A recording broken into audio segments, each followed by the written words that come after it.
On behalf of Superintendent Dr. Jared Cleveland, Principal Jason Jones, the staff, the students, and the alumni of Springdale High School, it's my pleasure to welcome you to this presentation of the Bulldogs Sports Network. Hi again, everybody. Zach Arns, voice of the Springdale Bulldogs, high atop Gerald Williams Bulldog Stadium. We get set for 7A West Conference action tonight between the Bentonville West Wolverines and your Springdale Bulldogs. Drew Barrett alongside. Drew, welcome to Gerald Williams. Get your first taste of 7A West Conference action here at home, and it's going to be an interesting battle tonight. Dogs coming off a win last week, Bentonville West coming off a loss. Yeah, it's going to be a very interesting game this week, you know, like you talked about, coming off of that win, finally getting that confidence. You know, we saw the progression that this team has made over the last few weeks. You get up big on Farmington, you can't figure out a way to close it out. Almost felt like we were going to run into the exact same situation last week against Rogers Heritage. Ultimately, Springdale learned how to win a football game, and that is so important in a young team and a team that doesn't have a lot of experience winning. Learning how to win and learning how to hold on to games and learning how to react positively when things go wrong, not break down, and that's exactly what they learned last week. There were some turnovers. There were some things that did not go ideal to plan, but you didn't really see the panic like you would have earlier in the season. So you're feeling confident, you're feeling good, talking to, you know, high school experts around the state of Arkansas. They give Springdale a really good shot tonight. Yeah, they do. It's going to be an interesting night. Springdale's going to deal with some injuries. Also, the weather could become an issue here. Drew and I are looking off to our right, which is south of Gerald Williams Bulldog Stadium. It is dark. It looks like rain is coming this way. It's threatened to rain all day. You said you saw a little bit of a lightning flash earlier, so we could be in for one of those nights that could take some time. But as we look forward here, Springdale's dealing with some injuries. They got some injuries at some key spots. Danners Wiley's not going to play tonight. Kane Pinto, we saw him go out last week with an ankle injury. He's not going to play tonight. Jacob Lauder's not going to play tonight. So it's next man up mentality for this football team as they get ready to play an offense that, you know, is best described as funky. It's an RPO-based offense. Yeah, it is. And, I mean, big loss for Danners Wiley. I mean, thought he was really hitting his stride last week, had a great game, scored, I believe, the opening touchdown against Rogers Heritage last week. So it's going to be a big ground game here today. You talked about how Bentonville West likes to play the RPO, and in high school, most of the emphasis is put on the run, put on the R in the RPO. And, of course, we know what's going to happen with this Springdale team. Not afraid to air it out, but I feel like they've really come into their own. They know what their bread and butter is, and that is a land and draw. And it works every single time. Why run away from it when it clearly keeps working? He's obviously the lead rusher on this Red Dogs team of 580 yards on the young season. 6 total touchdowns, leads the team in touchdowns, rushes, passing. I mean, we thought we were getting close to a 200, 100-yard performance last week. If he can mimic the performance that we saw out of him and out of that front line that we saw protecting him to be able to get those throws off and just the poise that he had last week, this is going to be an interesting ball game.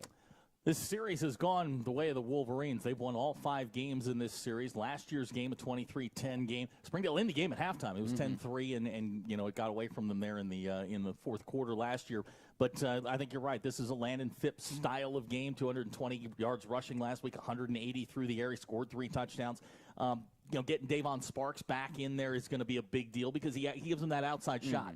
Yeah, he does. The kid's got some speed, and if you get him out in open space and put a ball on a rope, it's going to be hard to catch him. So he's just one of those playmakers and one of those athletes. You hear it all the time in sports, and I know a lot of people are tired of hearing cliches around the game of football, but getting your athletes the ball, it's a real reason. It's a real thing. I mean, there's always an ounce of truth in every cliche, and getting Sparks the football could be a big, could have big impact on this game to where at least we know it's going to be, the offense is going to be centered around Landon, but we need extra options here.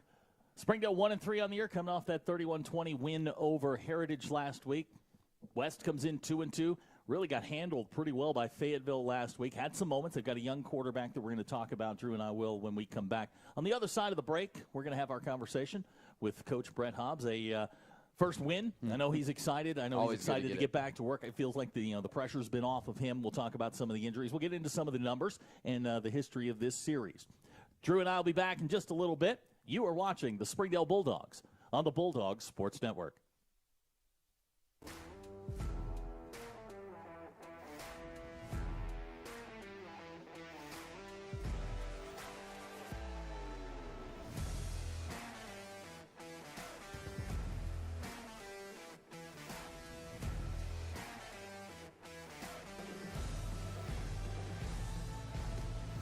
back to the Springdale Bulldog pregame show here on the Bulldog Sports Network, and joining me as he always does, Coach Brett Hobbs. Coach, congratulations, win number one. I saw you after the game, kind of put my arm on your shoulder, said, first one's never easy. No, it's a big relief, and kind of getting the monkey off your back and just ready to continue on through the season. Just curious, how many texts did you get after the game? I know one, Gary Reed, spent some time texting you afterwards. Yeah. I mean, it's got to feel very good to just kind of get that first one out of the way, and now you can just kind of go on with the rest of the season. Absolutely. Yeah, a lot of people reached out, which is always nice and great to hear from.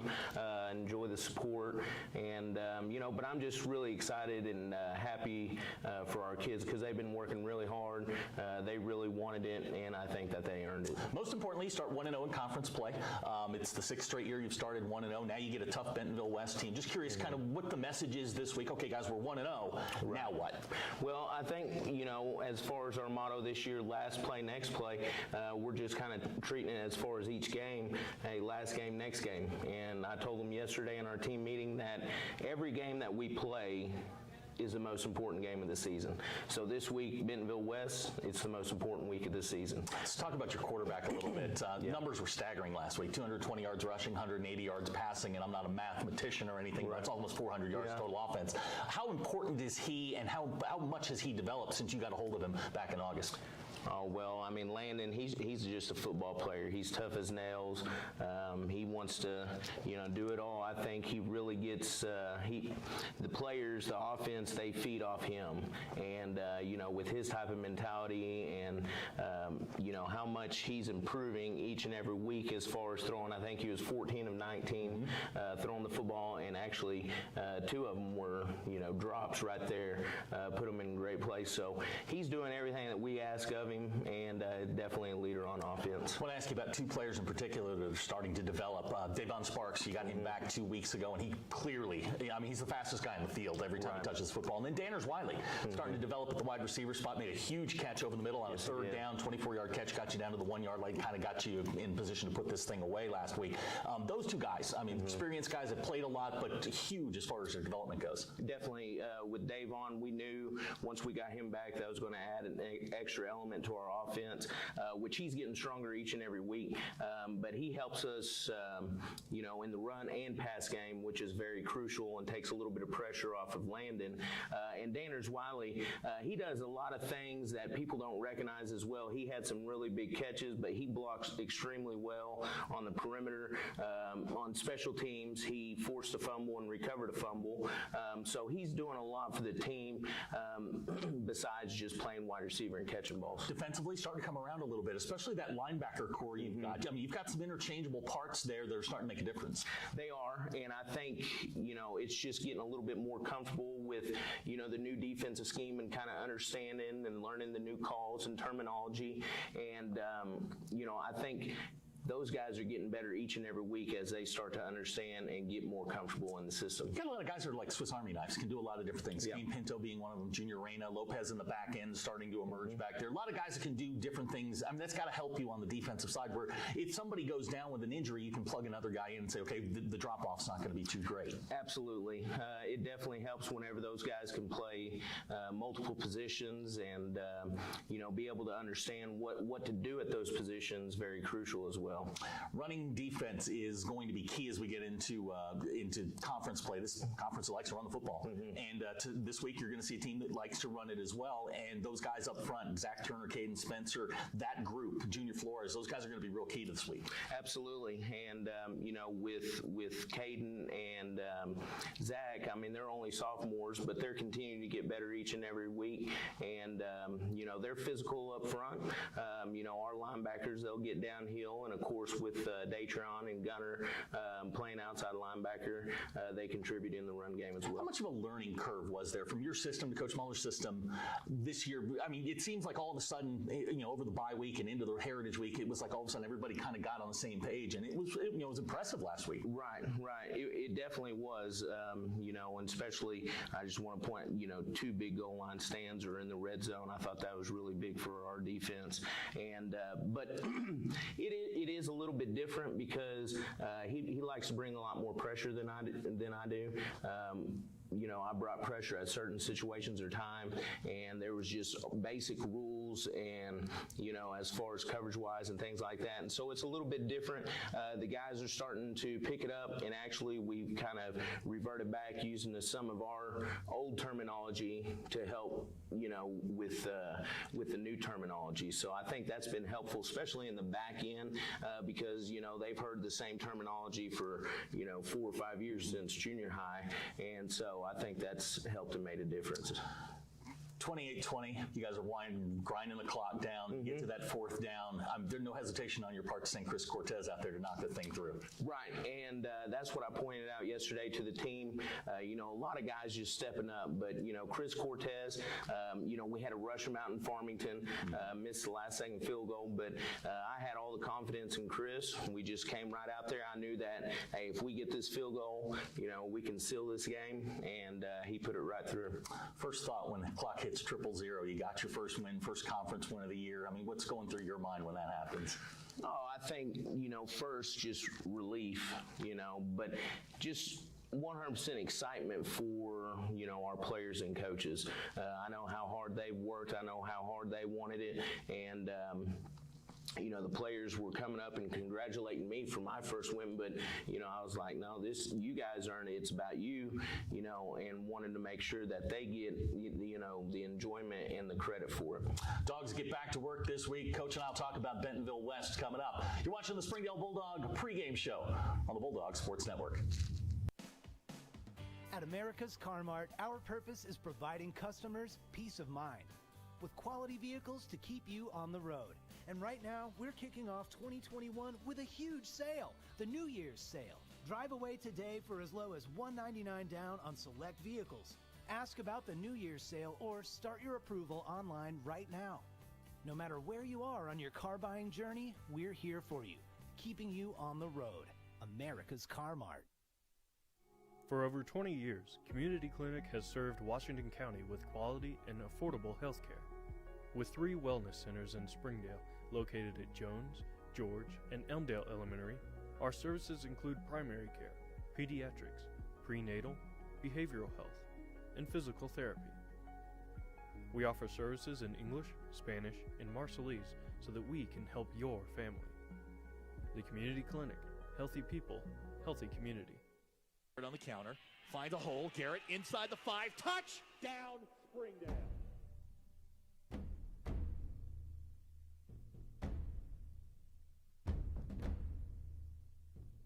Shot good! Wide open placement, touchdown Harbor Wildcats!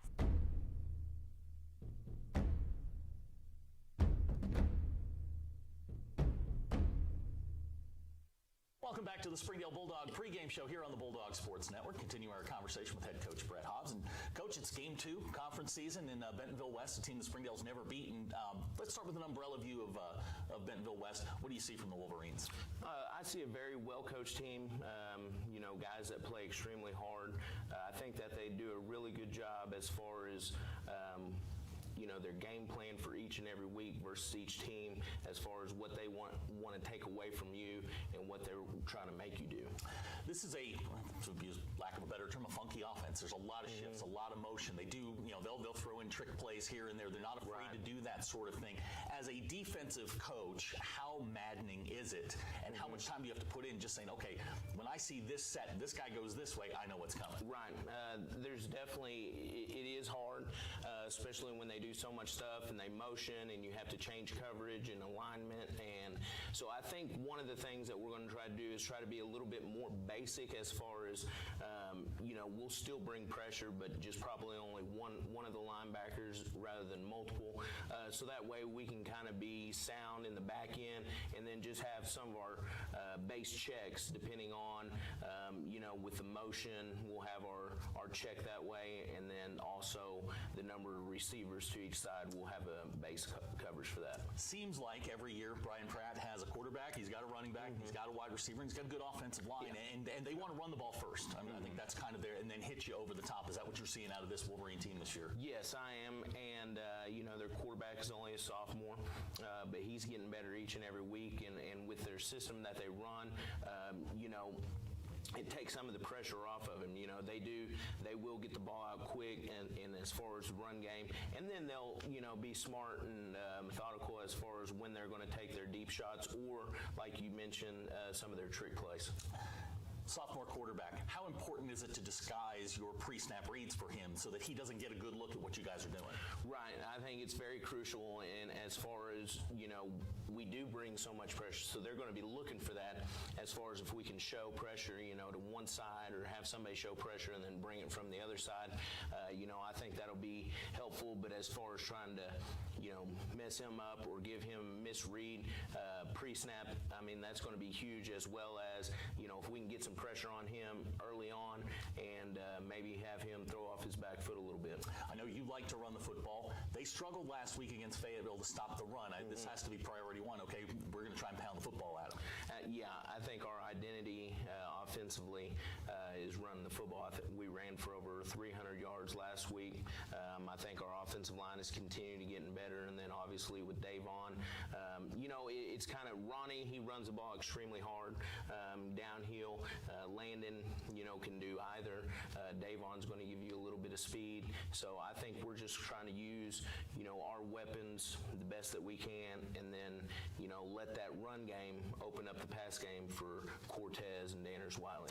I know this is probably a question you can't answer until you get into the game, but is there a game plan for how many carries Landon gets? Is there a load management where, as Davon gets more comfortable and Ronnie sort of settles into the offense, I mean, it seems like you've got a kind of a three-headed monster back there, but Landon carried the ball, I think, 22 times last week. Is there a number you're looking for on designed run plays? No, not specifically. I think if it was up to Landon, he would run the ball 50 times. But it is, you know, as your quarterback runs the ball and takes that many hits, you know, it is frightening at times. But as hard as he does run, and whatever is going to be most beneficial for our football team and our offense, you know, that's kind of the game plan. This series has been really close. Last year, a 7-point loss up in Centerton. Special teams have got to be something that you guys are going to concentrate on this week because it's going to be important. Absolutely.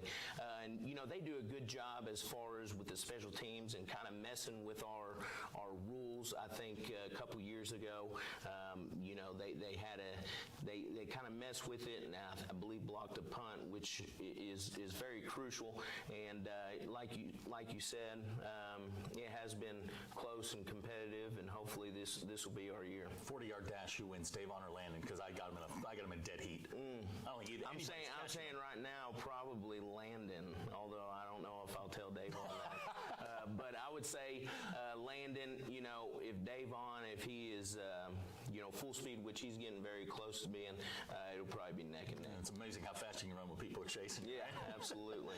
Kickoff's on the way. Coach, appreciate you swinging by. We'll be right back. You're watching the Springdale Bulldog pregame show on the Bulldog Sports Network. Try the 3-and-3 meal at Slim Chickens.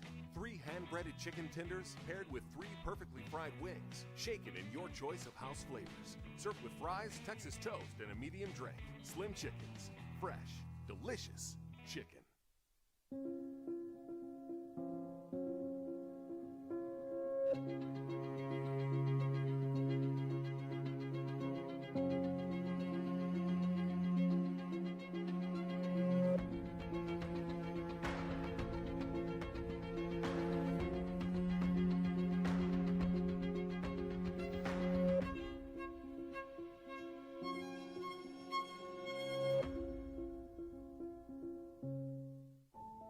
Accidents are never planned, but no matter how small, every emergency that involves a child is a big deal. It's everything. That's why we're here. Arkansas Children's Northwest offers the only pediatric emergency room in Northwest Arkansas, with fast access, pediatric experts, and kid-sized care. Peace of mind when you need it most. The Springdale Chamber of Commerce is among the top 1% of chambers in the nation to be honored with a 5-star rating by the U.S. Chamber of Commerce. We work each day to make our members more profitable through programming and events that strengthen our economy, help to create jobs for a growing population, and support the needs of a diverse community. We make Springdale a better place to live. Learn more about the Chamber and Springdale by visiting our website, springdale.com. We prepare for victory because defeat is not an option. We break our bones and bleed to triumph. We are not the underdogs. We break the narrative every day. We do not simply let these obstacles overtake us. We eliminate all boundaries of our existence. Our success is limitless. Our presence is legendary. Our brilliance is uncomparable. We are here for glory. Each day we prepare for this. Fight for this. Not dictated by others' expectations for us. We define our own. We will achieve greatness. Our backgrounds do not define us. We define us. We live in the moments we spend here, on the field, in the locker room, surrounded by our team, our family. These are our brothers and sisters. This is our home. This is ours. This is our Springdale.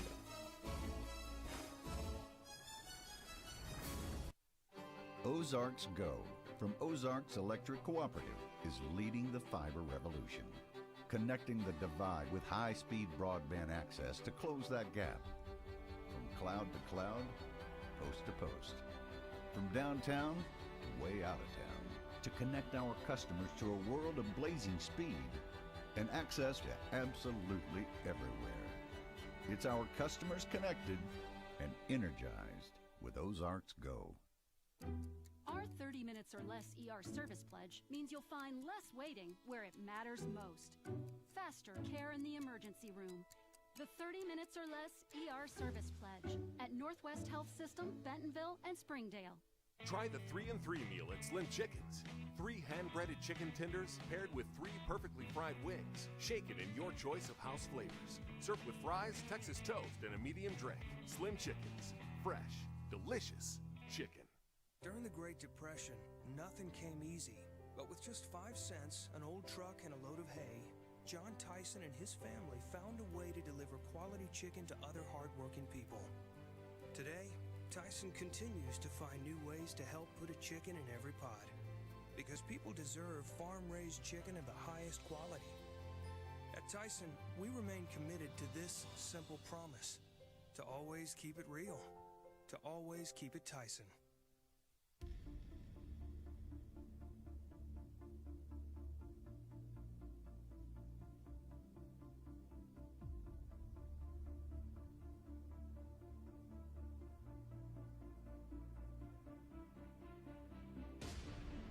Welcome to Gerald Williams Bulldog Stadium.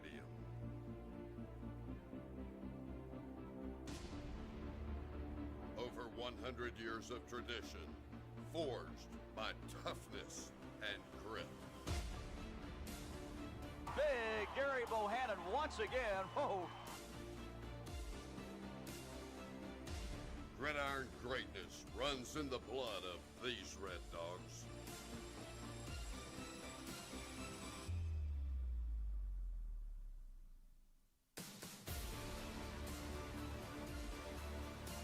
Relentless defense and a punishing ground game, dominated for decades.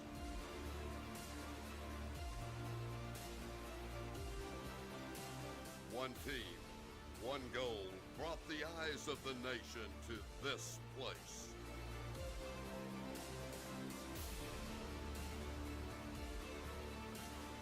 Championship football is the standard here. Always has been, always will be. Forger runs over a man at the midfield stripe. Mustang with plenty of time for Damian Williams. It's caught and it's a touchdown! This is Springdale football.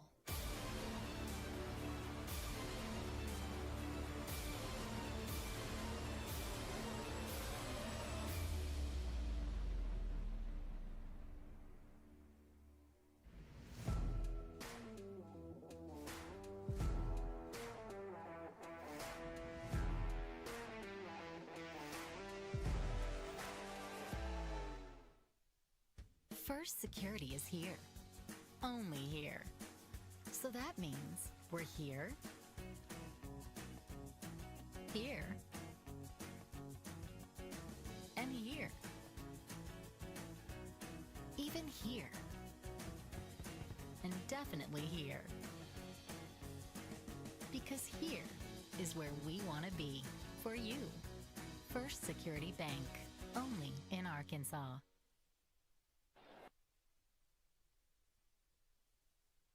The Springdale Chamber of Commerce is among the top 1% of chambers in the nation to be honored with a 5-star rating by the U.S. Chamber of Commerce. We work each day to make our members more profitable through programming and events that strengthen our economy, help to create jobs for a growing population, and support the needs of a diverse community. We make Springdale a better place to live. Learn more about the Chamber and Springdale by visiting our website, springdale.com. Accidents are never planned. But no matter how small, every emergency that involves a child is a big deal. It's everything. That's why we're here. Arkansas Children's Northwest offers the only pediatric emergency room in Northwest Arkansas with fast access, pediatric experts, and kid-sized care. Peace of mind when you need it most.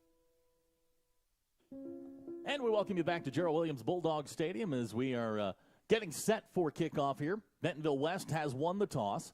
They are going to defer to the second half. So Springdale's going to get the football, and we'll take a look at this Springdale offense. Now, we've talked about it a little bit, but this is a defense in Bentonville West.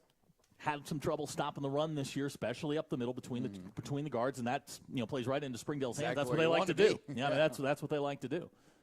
So it'll be Springdale with football first. Captain tonight, Danners Wiley. Looks like Alvaro Vargas and Ronnie Stillwell. Dogs getting ready to come out of the tunnel here. Bentonville West to our left. It is a warm night. It is a humid night, and we are under the threat of rain, although I have not seen lightning since about an hour ago. Yeah, I saw that one bolt just to the south of us. Haven't seen anything else. Hopefully it stays that way because lightning delays are pretty lengthy. And the clock restarts every single time a lightning strikes. So you might be able to get towards the end, and if it's within 5 miles, it's tricky. And it can change the trajectory of a game. We played a game here a couple of years ago, back in 2016. We were leading Russellville, pretty much dominating the football game. We get about a 45-minute to an hour lightning delay, and then the game changed on a dime, and they wind up losing to Russellville. So it's one of those things that as a coach you learn to manage. But Springdale coming in 1-3, fresh off a victory last week against Rogers Heritage. West 2-2 on the year. They lost last week to a good Fayetteville team, 42-17, a team that we'll see later on this year.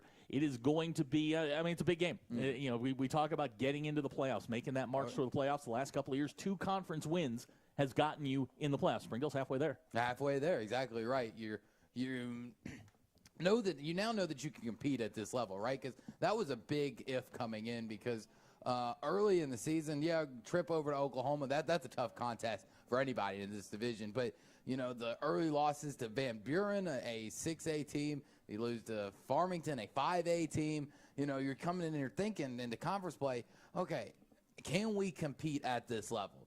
Do we have the talent? Do we have the team? Do we have the guys who can play and keep up with 7A football? And you learned it last week against Rogers Heritage that you do. You ultimately do have it. Maybe early in the season it was one of those things that we see a lot of time in sports, playing down the competition. That is a real thing. It affects a lot of teams. And once you get into conference play, you realize, hey, we're now playing with the big boys. Let's act like big boys, and that's exactly what they did.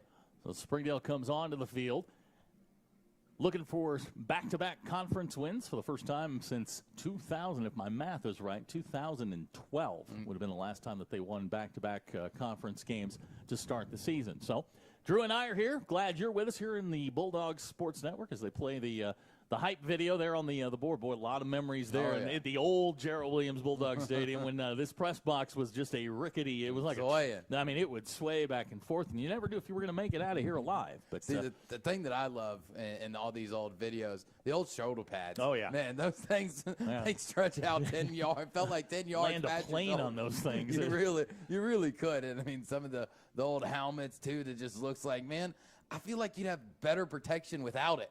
Yeah, I've looked back at a couple of my football pictures. Like, how did you even wear those things? Exactly. But, it's not like the form-fitting stuff that the kids have today. So Springdale's going to get the football first.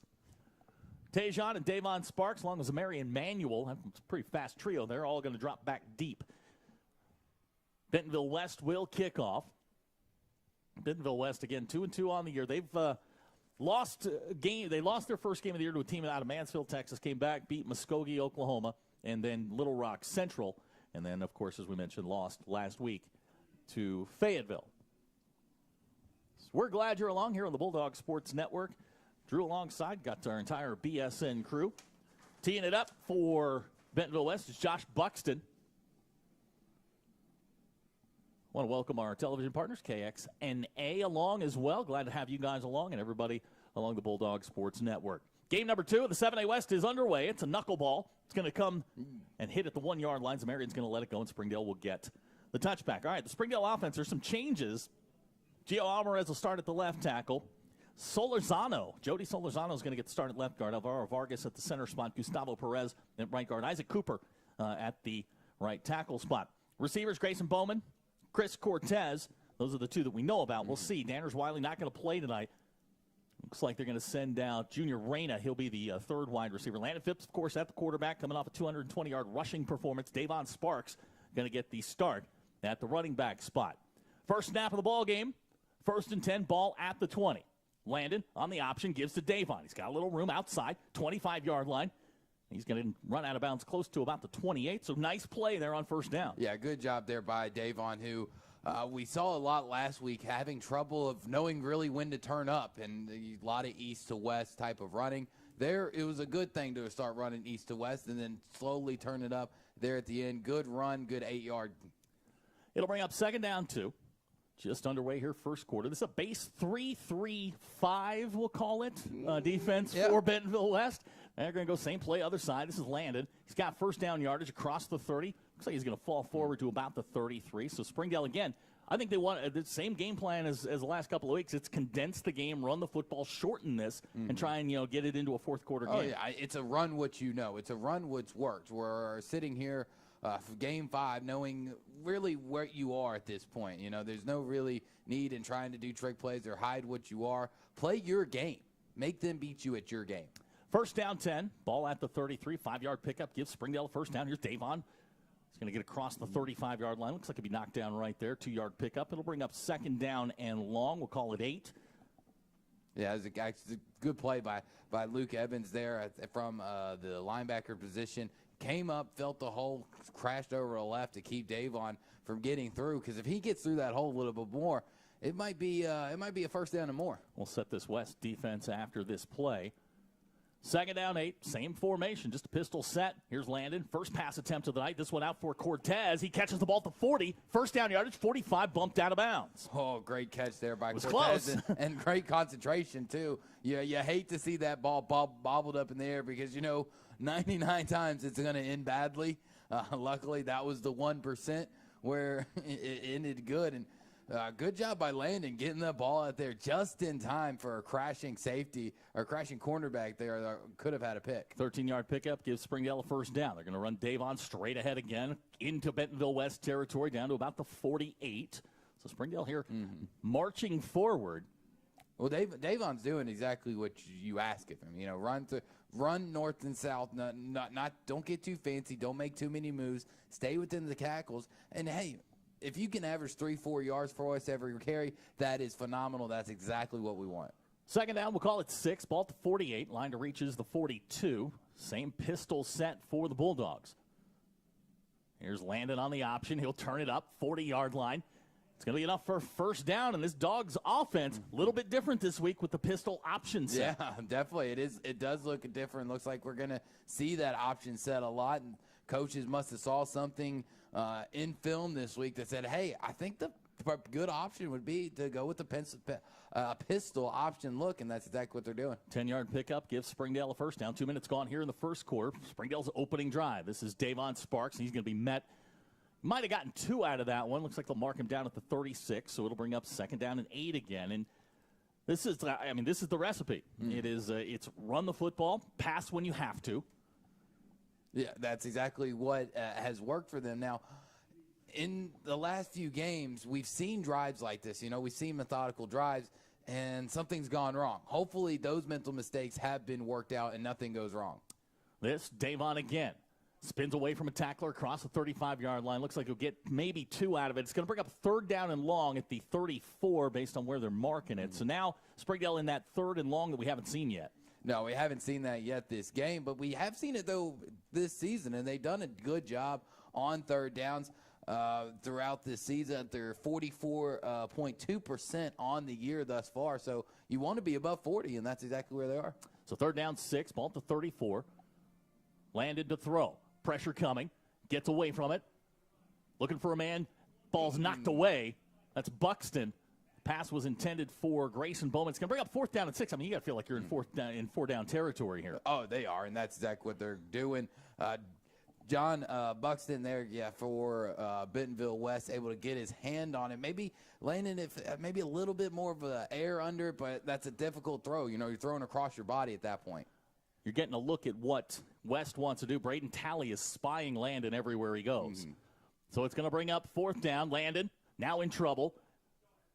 And he's going to go down at the 33. So that a busted play. Nobody open on the back end. Springdale's going to turn it over. And, what started as a great drive ends up with basically a turnover in Bentonville West territory. Yeah, it didn't turn out the way that all the Red Dog Nation out there would have liked it to. But you saw positives, right? You got to take – the game of football is about taking positives where you can get them. And there are plenty of positives to take out of that drive. So 1st and 10 for Bentonville West at the 33. Jake Casey's the quarterback. He's just a sophomore, and it is a cast of characters in the running back spot. This is Casey.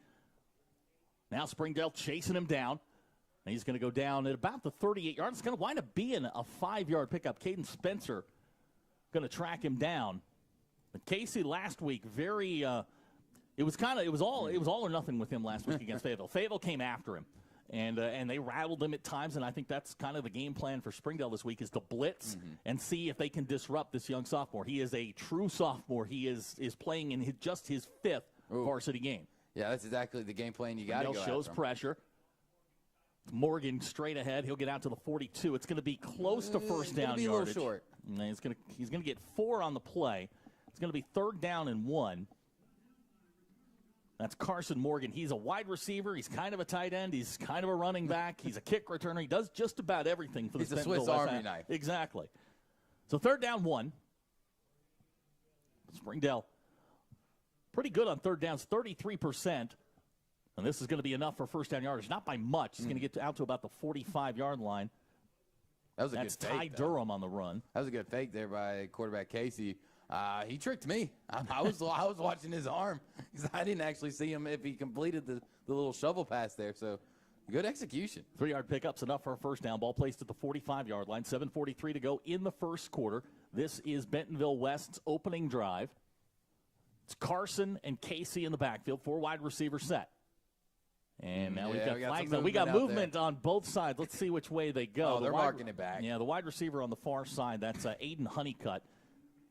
He'll get called for the illegal procedure. It'll move it back to the 40-yard line. It'll be 1st down and 15. Springdale heavily penalized last week. 11 penalties, over 100 yards. That's something that you had mentioned a couple of times in the 4th quarter. You can get some work on that. Yeah, definitely need to work on those mental mistakes, and that's ultimately what they are. They're mental mistakes. It's Carson in motion.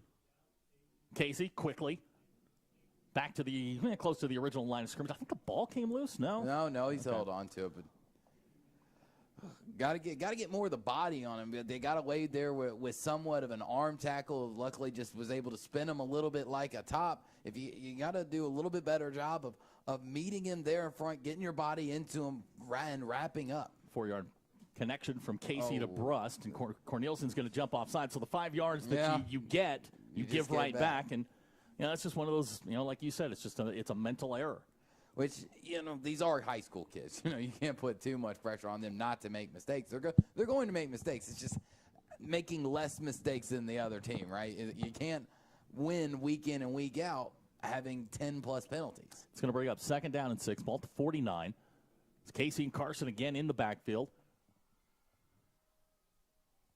Casey to throw. This one's going to go long, looking for Ty Durham down the sidelines. That's going to go incomplete, and it's going to bring up third down. So, again, Springdale on the 1 third down they faced tonight. Bentonville West is 1 for 1, but 33% on the year has been pretty good. The number that when I was looking at this stuff this week, 61% on fourth downs. You know, one of those things have to begin to even out a little bit. Oh, yeah, something's got to even out. But on that last play, I mean, that was good coverage by Hernandez. Didn't really wasn't too close to him, but close enough to say, hey, young fella, if you turn around and look for this ball, I've got the perfect position. So third down and 6:32 to go first quarter. Jake Casey again in the shotgun with Carson alongside. They're going to give to Carson straight ahead. He's got first down yardage into Springdale territory. Still going down to about the 26-yard line. Yeah, that was just a breakdown in the defense there. Can't give up that big of a hole right up the middle, and then you get through your secondary like that. Gotta tighten that up. Looks like they're going to mark him down at the 27, so enough for first down yardage for Carson. It's a 24-yard pickup. Clock running, 6:13 to go first quarter, and another third down conversion for this Bentonville West offense. Casey gives to Carson again. Springdale pursuing. Boy, that is a nice run there by Carson to get outside. That's Carson Morgan. Mm-hmm. I mean, Springdale had him dead to rights in the backfield. Yeah, they had him dead to rights. It's what I brought up a little bit ago. It's too much arm tackling. If you just if you stay in full running motion and just take another step, you can meet him with your body. You don't have to try to grab him as soon as he's in arm's range. If you are able to meet him with your body, you'll bring him down better. 3 carries, 36 yards for Carson Morgan. Now they're going to throw it quickly to the right side. It's first down yardage on the far side. Pass complete. That's a Landon Grigg on the far side, and it'll be enough for another Bentonville West first down. So Bentonville West starting to get into that rhythm that they like so much. Ball will be placed at the 12. It's a 7-yard pickup. It'll be first down. This is where the Red Dogs defense really got to step up. They've been on their heels the last few plays. Got to bear down, get ready, and they definitely need a stop here.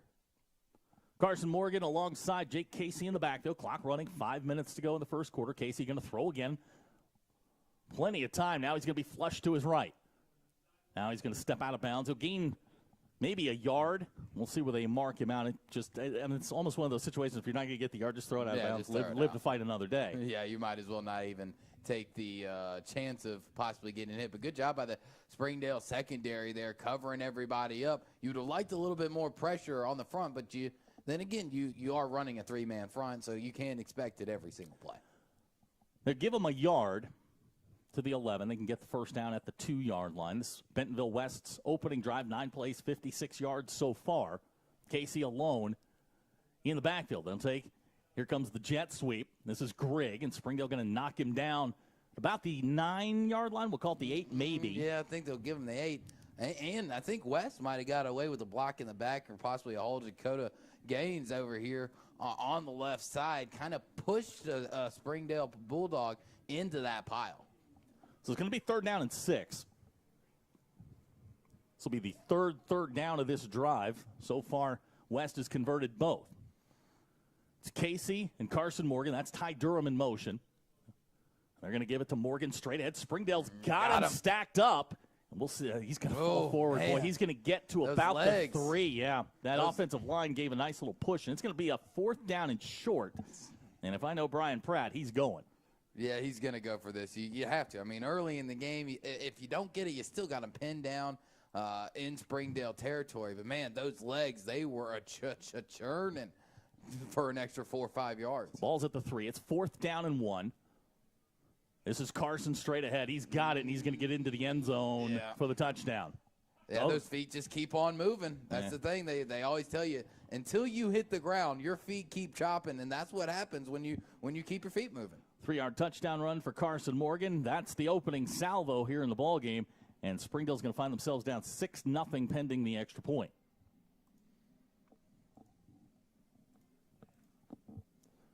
So the scoring drive goes 11 plays, 64 yards. And now we've got whistles.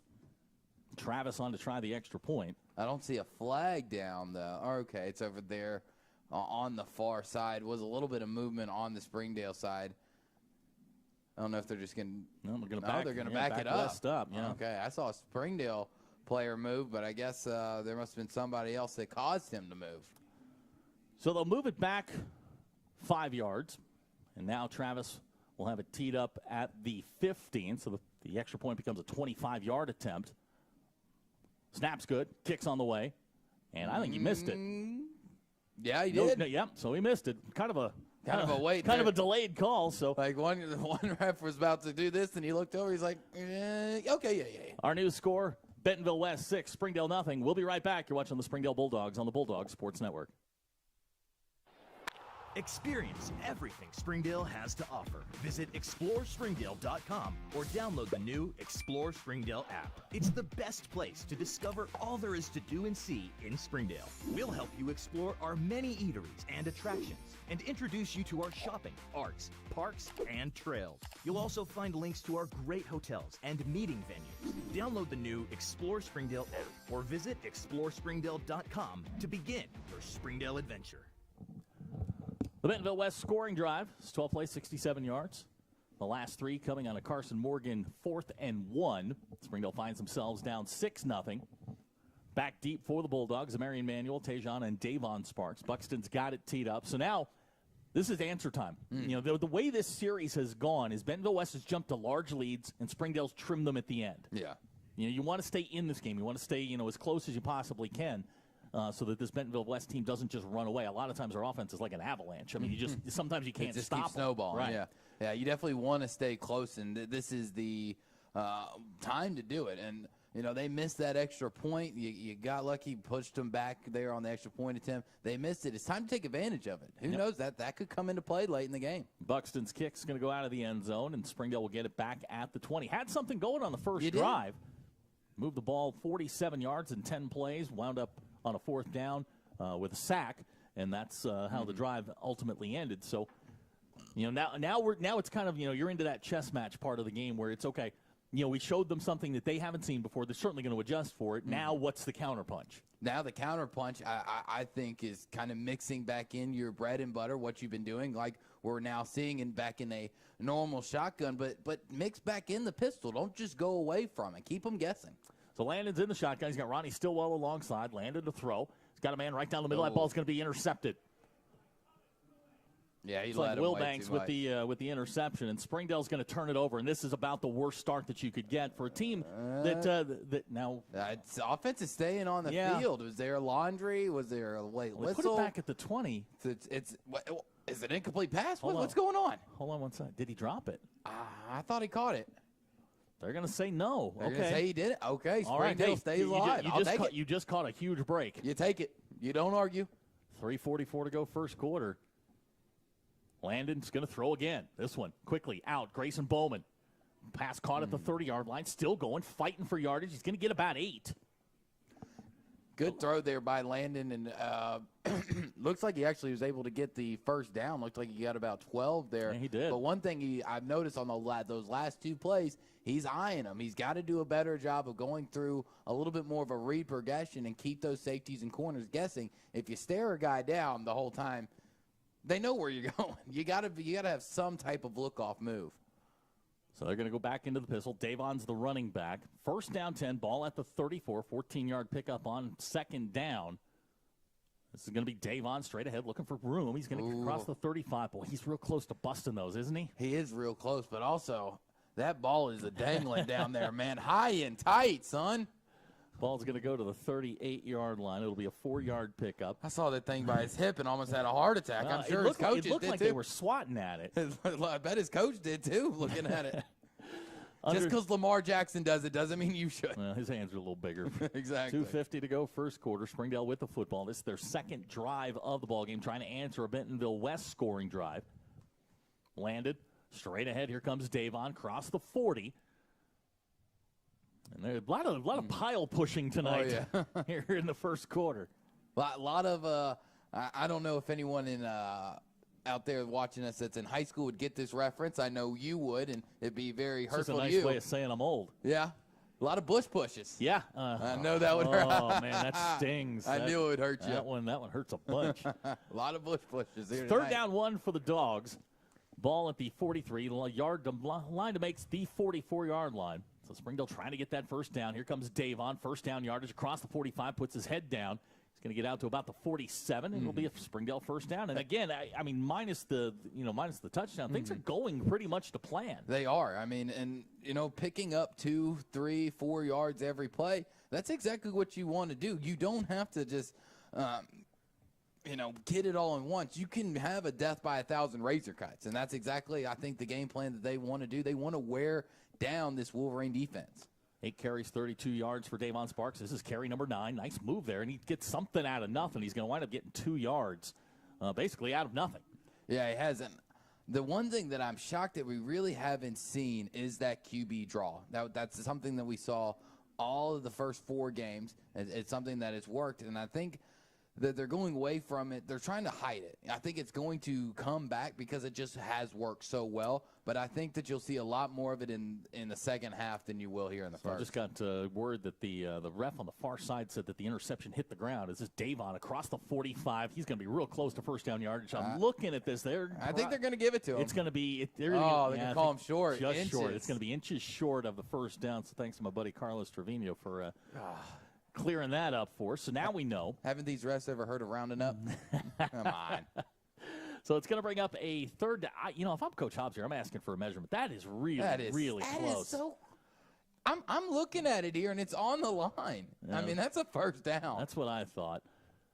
But regardless, 35 seconds to go here, first quarter. 3rd down 1. Springdale running around here trying to get set. 10 seconds on the play clock. Here comes Davon straight ahead, first down yardage, 40-yard line. He's cut down, but it'll be a 3-yard pickup and a first down. Yeah, went a little end over end there. Got cut. So Davon now 11 carries, 44 yards here in the first quarter. Exactly what you just got to keep doing. Just like I said, a death by 1,000 razor cuts. I think Springdale's. I think their goal here is to shorten this game as much as possible. They're not going to run another play here in the first quarter. A very rapid moving first quarter. Our score after 1. Bentonville West 6, Springdale nothing. We'll be right back. You're watching the Springdale Bulldogs on the Bulldog Sports Network.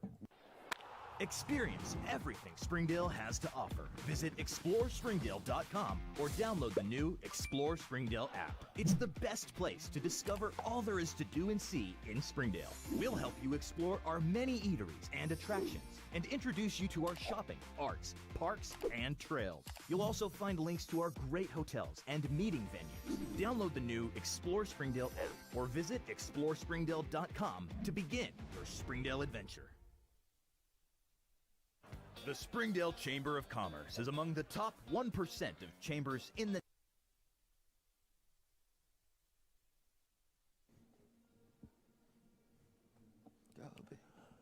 As we start the second quarter, Springdale's got the football. First down and 10. I want to give a shout-out to a class of 29 Springdale Bulldog, future dog, my daughter, Mackenzie, watching at home. She's a big Bulldog fan. Got her Bulldog stuff on today. Went to school on the west side of town in her Springdale stuff. That's my girl right there. So it's first down and 10. Landon's going to come out in the shotgun. It's like Ronnie Stillwell now checks in at the running back spot. And this is more what you were talking about with the quarterback draws. Now, they've been spying Landon everywhere he goes. Which, I mean, you got to. You have to. I mean, that's certainly a commitment that you have to make. Landon's going to throw. Blitz coming. Landon with plenty of time. Ball shot down the middle. High and incomplete. Looking for Chris Cortez. That's the same route, same play that you ran earlier that you got lucky on with the dropped interception. And just leading him a little too much. You know, it's right there. I mean, he's got plenty of arm. He's got plenty of zip on it to get there. It's just that's a real timing play. That's something you got to work out between you and your receiver. Second down 10 coming up. 11:56 to go in the half. Springdale trails 6-0. Landon's in the pistol with the play fake. Landon now in trouble. And he's going to go down back in Springdale territory. And now Springdale's in trouble. This is not a big play offense in the conventional sense. They've gotten a lot of big plays and off-script things, but this is not where they want to be. No, it's a 10-yard loss. This is not where you want to be. And Landon didn't see him. I guess he didn't hear him coming along until way too late. And by the time he spun out, there's more Wolverines right there to meet him. Not the best play, not the best outcome that you wanted, because we just talked about the great momentum that they were doing. They were cutting them just 2-3 yards, and now you're going to need a whole lot more than that to keep this drive alive. Third down 20 coming up. They'll go pistol. Here comes Landon on the option. Landon going to cut it up, and he's going to get just 5 out of it. I mean, you throw on the first 2 plays, you run on the third down play. I mean, I know you're trying to get, you're trying to get 10 yards, but I mean, you've got to kick it now. You didn't even give yourself a chance. Yeah, and here's the thing that I don't understand. I know you're trying to mix it up, trying to keep them on the toes, trying to keep them guessing, but if it's working, it's working. We just saw that, running 3 plays for 3-4 yards each is working, and it's going to result in more first down. So I get trying to take a shot. You got the momentum, might as well take it, but I think you only take 1 in that situation. You throw them first, and then after that, go back to the run game. Chris Cortez kick going to be fielded by Ty Durham at the 6-yard line. Broke every rule in the punt return game, but now he's going to turn it up the sidelines, and Durham's still running. He's going to be knocked out of bounds. We'll see where. I think they're going to say he stepped out about the 35. Okay. So it's going to be about a 29-yard return, and I mean that's just those are 4 plays right there that it was negative. Yeah, I mean it didn't go Springdale's way. So Springdale turns it over back to Bentonville West. Bentonville West going to take over 1st and 10. They're going to mark it at the 34, so it's a 28-yard return. And now Bentonville West with a chance to get to that every coach likes that 2 or 3 score lead. Now with an opportunity. Yeah, we talked earlier about answering, and they looked like they had the momentum and they were going to do it, but just another mistakes. Casey hands off straight ahead. It's going to be about a 4 or 5 yard pickup. That's Cole Edmondson on the carry. It's going to bring up 2nd down. We'll call it 5. And we've got a Bulldog on the field. While they tend to him, we'll take a quick timeout. You're watching the Springdale Bulldogs on the Bulldog Sports Network. Nation to be honored with a 5-star rating by the U.S. Chamber of Commerce. We work each day to make our members more profitable through programming and events that strengthen our economy, help to create jobs for a growing population, and support the needs of a diverse community. We make Springdale a better place to live. Learn more about Eduardo Hernandez was the injured Bulldog. He popped up under his own power. He's good to go. Yeah, it might just be a little bit of a cramp there. Ball's resting at the 39-yard line. This is Casey. And that ball's going to fall incomplete. So it's going to bring up 3rd down. Been decent on 3rd downs thus far this game. I mean, I'd say somewhere running about the 50% mark. Bentonville is, looking at it, what's West? They're 2 out of 3. 2 out of 3. This will be their 4th. This will be the 4th time with 9:48 to go here in the 2nd quarter. Springdale now 3rd and 5. They haven't been able to get off the field on 3rd downs. This is one of those critical downs. And again, Springdale playing shorthanded here. A couple of guys out. Brandon Lauder's out. Michael Dickerson has stepped in his spot. Now they're going to spread Springdale out here. And what they've been doing is spreading Springdale out and then running right at them. Yeah, that's exactly what they're trying to do. Yep, here's Morgan quickly.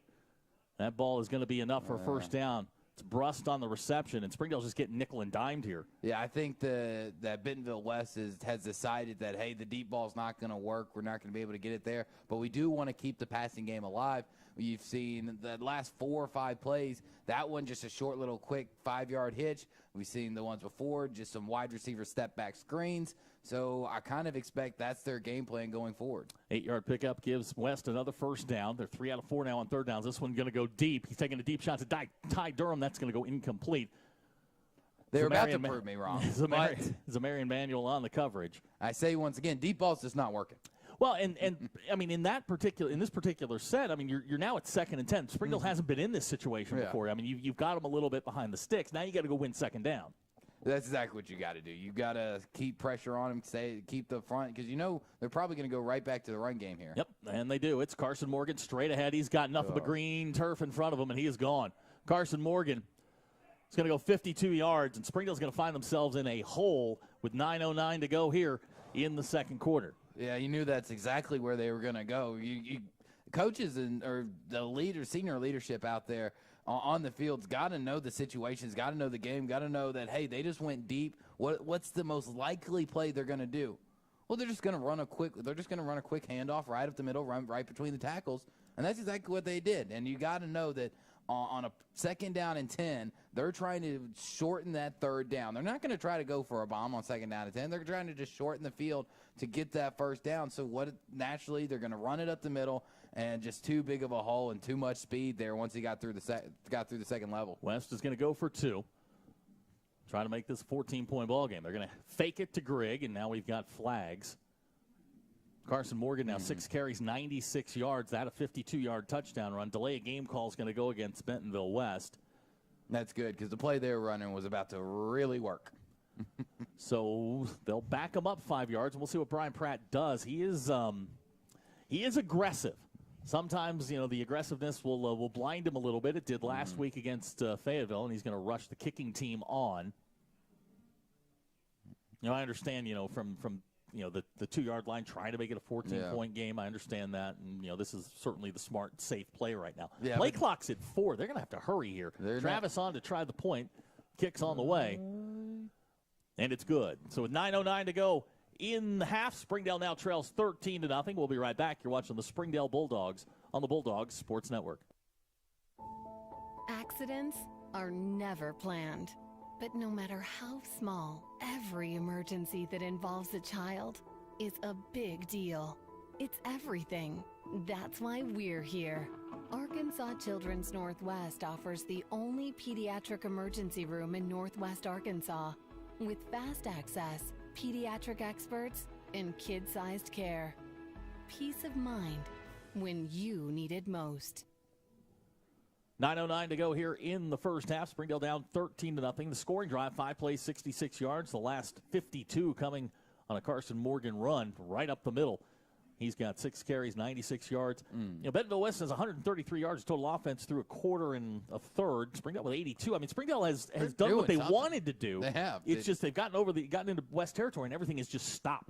That's the thing. They've been really good on their side of the 50, right? And the main thing that I think that you really want to do here on this drive is go back to that death by a thousand razor cuts, right? Go back to that 2, 3, 4 yards a carry, a play, And here's the main thing: if things do start to go wrong late down as you start to get closer to the red zone, you at least want to take as much time off that clock, right? You at least don't want to give them a lot of time here left to extend the lead. If you can go into the locker room down by 2 scores or less, you still got a shot. It's when you get into that 21 or higher mark where kids start to lose faith. Springdale will start their third drive at the 20-yard line, third consecutive drive. Buxton's kick, a touchback. Now 1st and 10, ball at the 20. Here's Davon looking for a little room, and now West seems to have a pretty good idea what's going on. That's going to be a 1-yard pickup. It's going to put Springdale behind the sticks at 2nd and 9. Yeah, they kind of knew that one was coming right there off of the pistol with the back behind him. Trying to maybe it is time for the QB draw here. They haven't really done it this game yet, and 12 carries for Davon, 5 for Landon. That's Landon last week, 220 yards rushing, but nothing to speak of to this point. Landon now going to throw on 2nd down. Ball's intercepted.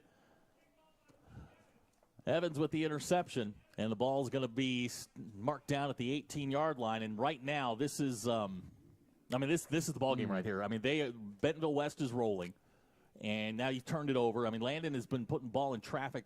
I mean, this is the second one that they've got their hands on, and now you got a problem. Well, that honestly, on that play, it's nothing special that Bentonville West did. It's Landon eyeing his passes. I mean, once again, you just sit there and watch.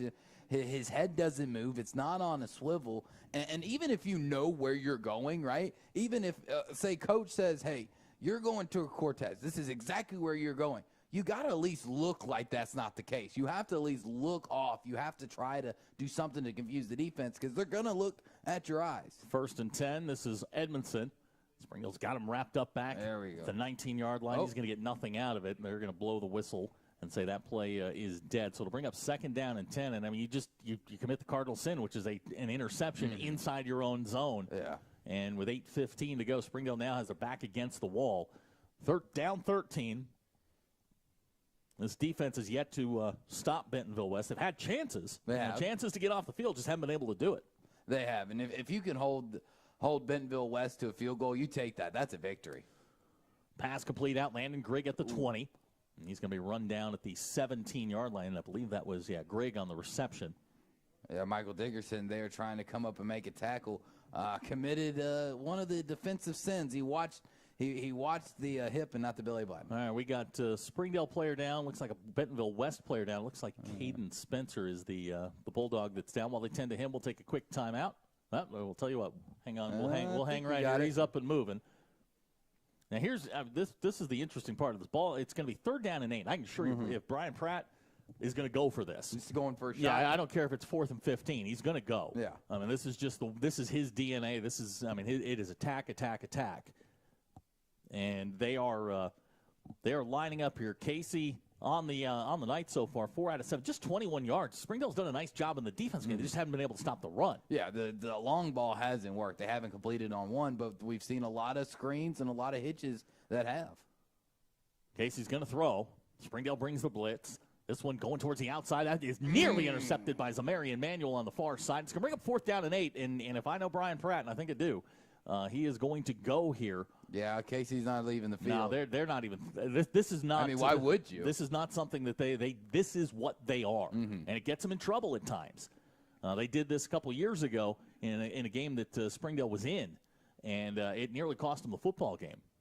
I mean, and honestly, why would you? I mean, you've got all the momentum in the world in this game right now. If you're Bentonville West, you just picked them off.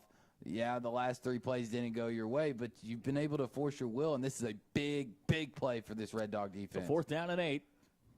Casey's going to throw. Protection's good. Now he's going to take off and run. He's got plenty of room. He's going to be dragged down, and he's going to get to the 9-yard line. Springdale's going to hold if the spot is good here at the bottom. Springdale got it. Springdale Bulldogs get off the field on 4th down, and I'll tell you what. Throw the interception, you feel kind of the air go out of this building, and then all of a sudden the Springdale defense picks them up. Yeah, and I believe, if I'm not mistaken, that was big number 43, Nick Thompson, senior, there to get the stop, and you thought that was just going to be one of those where he made a move, shook him out, but no, Thompson looked at the belly button, he wasn't faked, and he got him down short. Last year against Bentonville West, Landon threw 2 interceptions, so they've sort of had a good read on him. In a game that Springdale lost by 13, really, was in it until late in the 4th quarter. So it's 1st down 10, ball at the 10. This is their worst starting field position. They'll get to Davon straight ahead, and there's not much there. He might have gotten 3 out of that. Yeah, he got popped, too. And I'll tell you, if you can milk the clock, get a score out of this, not leave Bentonville West a lot of time, you'll consider this a win. Yeah, I'll take 13-7 going into the half. Bentonville West will get the football to start the second half, just something to keep an eye on. All teams with all 3 of their timeouts. 7 minutes to go here. And, you've brought it up a couple of times. We have not seen those off-script Landon runs. It seems like he's been anchored in the pocket. Yeah. And I don't know if that's by design or what Bentonville West is doing. There's Landon on the option. He's going to keep it across the 15-yard line, not much further. It's going to bring up 3rd down. He had Davon on the pitch. Yeah, he did. He did on that one. I'm not sure. When you don't normally run an option, it can be kind of hard. Even a spread option like this out of a pistol, it can be hard to get your timing down and really understand what you're looking at, right? We've seen him pitch it to where you're thinking, it might have been better to keep it there, young man, and then we just saw him keep it, and you're like, might have been better to pitch it. It takes a minute to get the cues down. Springdale 2 out of 4 on 3rd downs. This is a 3rd down and 4. Landed. They're going to run the same play here. And boy, he's going to be close. We'll see where they mark him. They're coming in at the 20, and if it is, I think they're going to move him. All right, so it's going to be enough for a 1st down. Landon ekes out a 1st down for Springdale, and worst case scenario, you just want to push the ball out and get yourself some room to punt the football. But this is going to be a 1st down and 10. Springdale now 3 out of 5 on 3rd downs. And certainly this is their pace. You've got 6 minutes to go here in the half. Ball at the 20. Everything. You're still in the football game. In the game, got plenty of time. No need to panic.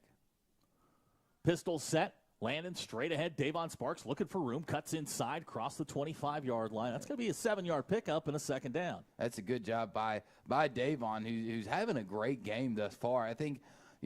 Earlier in the season, we saw him more on a lot of sweep plays, right? A lot of trying to get him outside, and never really knew when to turn north. And this game, when he's just running north to south, he's doing a lot better. And the main reason why, because he's doing less. He doesn't have to try to do as much. 2nd down, 3 coming up. Again, the pistol set. Davon. And he's going to get bounced out at the 30-yard line. I think that's going to be enough for a 1st down. And I was talking to Coach Hobbs this week, kind of when we were kind of off camera at the coaches show, and he said, you were talking about death by 1,000 razors, body blows. This Bentonville West team has not been good against the run, especially up the middle. And you see what Springdale's game plan is. They're just pounding them straight right ahead. The tackles. Yeah. So it's 1st down 10. Clock stop. 5:07 to go here in the half. Springdale down 13-0. Had some things going, just hadn't been able to finish the deal. Landon on the pitch. Maybe pitch that one a little early. Now he's going to try and get Davon outside. It's going to be a 3-yard loss. Yeah, that's one he probably should have kept. And the one before that, where he was able to actually get the first down that he kept, probably should have been pitched. It takes time. I did just say it does take time, but it can be a little frustrating. You're like, and plus we're up here, right? It's a whole lot. We can see everything. It's a whole lot easier to be judgmental and be like, look, you should have done this when you've got a bird's eye view down there. I'm sure things move a little quicker and look a little different. 2nd and 13 upcoming for Springdale. Springdale, neither team passing the ball at all. Springdale with 27 yards, Bentonville West with just 21. Landon's going to throw. Here comes the blitz again. Landon, far side. Ball out of the reach of Chris Cortez. It's going to bring up 3rd down and 13. Low percentage throw on a 2nd and 13. It feels like you want to get like 5 or 6 yards to give yourself a chance here. Especially, you haven't done very well, with big 3rd downs right now. And some of these pass plays and kind of more the routes, that they're running, kind of going out a little back comeback right there. And especially the defensive backs for Bentonville have been playing very good. They've been on their guys. A comeback is not a route you want to run or throw to when you got a guy on your hip. 3rd down, 13, blitz coming. Springdale's got the screen set up. Ronnie can't control it. It's going to bring up 4th down. Landon now 2 out of 8 throwing the football. That one's just a little hard. Ronnie still should catch it. But, like you said, give your receivers the best chance. But Springdale's going to have to bring the punt team on. Chris Cortez will come on his first punt, 39 yards. Back deep for Bentonville West. Ty Durham, he a very explosive player. Was talking to some of the coaches before the game here, and they were talking about Bentonville West. It's not the most explosive team they've had. It's just they do a bunch of things really well. Yeah. Snaps high. Cortez corrals it. This one off the side of his foot. That's going to be bouncing at the 46 and out of bounds at about the 47. So not a great kick. Not a great anything all around there. A lot of broken down blocks. So that one's going to go. They're going to mark it at the 47. That's going to be a 20-yard punt for Springdale. And now Springdale's, again, this defense going to be asked to sort of, bow up here. I mean, you're talking 2 scores is manageable. 3 scores you're starting to look at maybe next week. Yeah. Well, here's the thing that I'm starting to get frustrated with. You've got a game plan. You're working it. And then all of a sudden, they decide that they want to mix it up. They want to get the pass game going. Well, the run game's working. Don't go away. This is Edmund Carson Morgan again, and he's going to be dragged down at the 43-yard line. And on things like that, you can't really blame the players or question Landon what he's doing when that's the play being called. You're not going to expect him to tell Coach no. So Springdale now, or Bentonville West in a 2nd and 6. This is Morgan trying to get to the outside. Breaks 1 tackle, breaks 2 tackles, and now he's down the sidelines. 35-30. He's got green grass in front of him at the 20. He's going to be dragged down at the 13-yard line. You just got to make the tackle. I mean, you had him. Yeah, you had him there in the backfield. Great run, though, and actually really good blocking down here by Ty Durham over there on the left side to help extend that play. It goes back to what I said earlier. Sometimes taking the extra step, maybe he gets an extra yard, but you're able to get your body into him. That the chances of him breaking that tackle are a lot less if your body is touching him than just your hands. 29-yard pickup. It's now 1st and 10. Casey floating it towards the end zone. That's going to go incomplete to Marion Manuel on the coverage. It's going to bring up 2nd down and 10. 3:08 to go here in the first quarter. And, if you can hold them to a field goal here, you make it. Count it as a win, just like last time. It's still a 2-score game, and you've had some things working. You just haven't been able to seal the deal. You've kind of maybe outthinking yourself a little bit. Yeah, you've been 2 steps forward, 1 step back all night, and just keep it simple. Keep the game plan what has worked. I mean, there's no need to get cute. There's no need to try to run fancy comeback routes or any of this other stuff. 2nd down, 10 coming up. This is Edmondson straight ahead. He's got inside the 10, and he's going to get chopped down at about the 8-yard line. It's going to bring up 3rd down. We'll see what it's going to be. They're going to call it the 9-yard line, so 3rd down and 5. And this is 4-down territory. I mean, you're still Pratt's going. Exactly. Yeah, if he went for it last time, he's going for it this time. I don't think he's really that concerned about getting the points. Braden Jones is checked in the backfield alongside, and they're going to give it to him. He's got to the 5-yard line, and he's going to get bumped close. out of bounds. I think he's got first down yardage. They're going to mark him out. Well, I got a ref down here at the 5. I got one at the 4. That says he's at the 5. Let's see. I think they're going to give it to him short, 4th and 1. So Springdale with another opportunity here. It's going to be 4th down. This is the 3rd 4th down that Bentonville West has gone for tonight. Casey gives to Jones straight ahead. He's got first down yardage down to about the 1. So another conversion for Bentonville West, and we've got whistles. Helmet come off.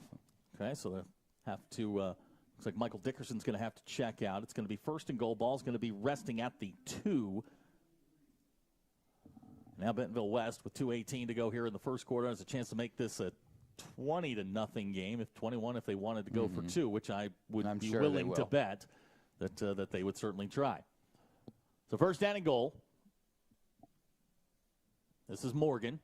He's going to get corralled there. Datrion Westfork, the first dog to meet him. He's going to get a yard out of it. It's going to bring up 2nd down.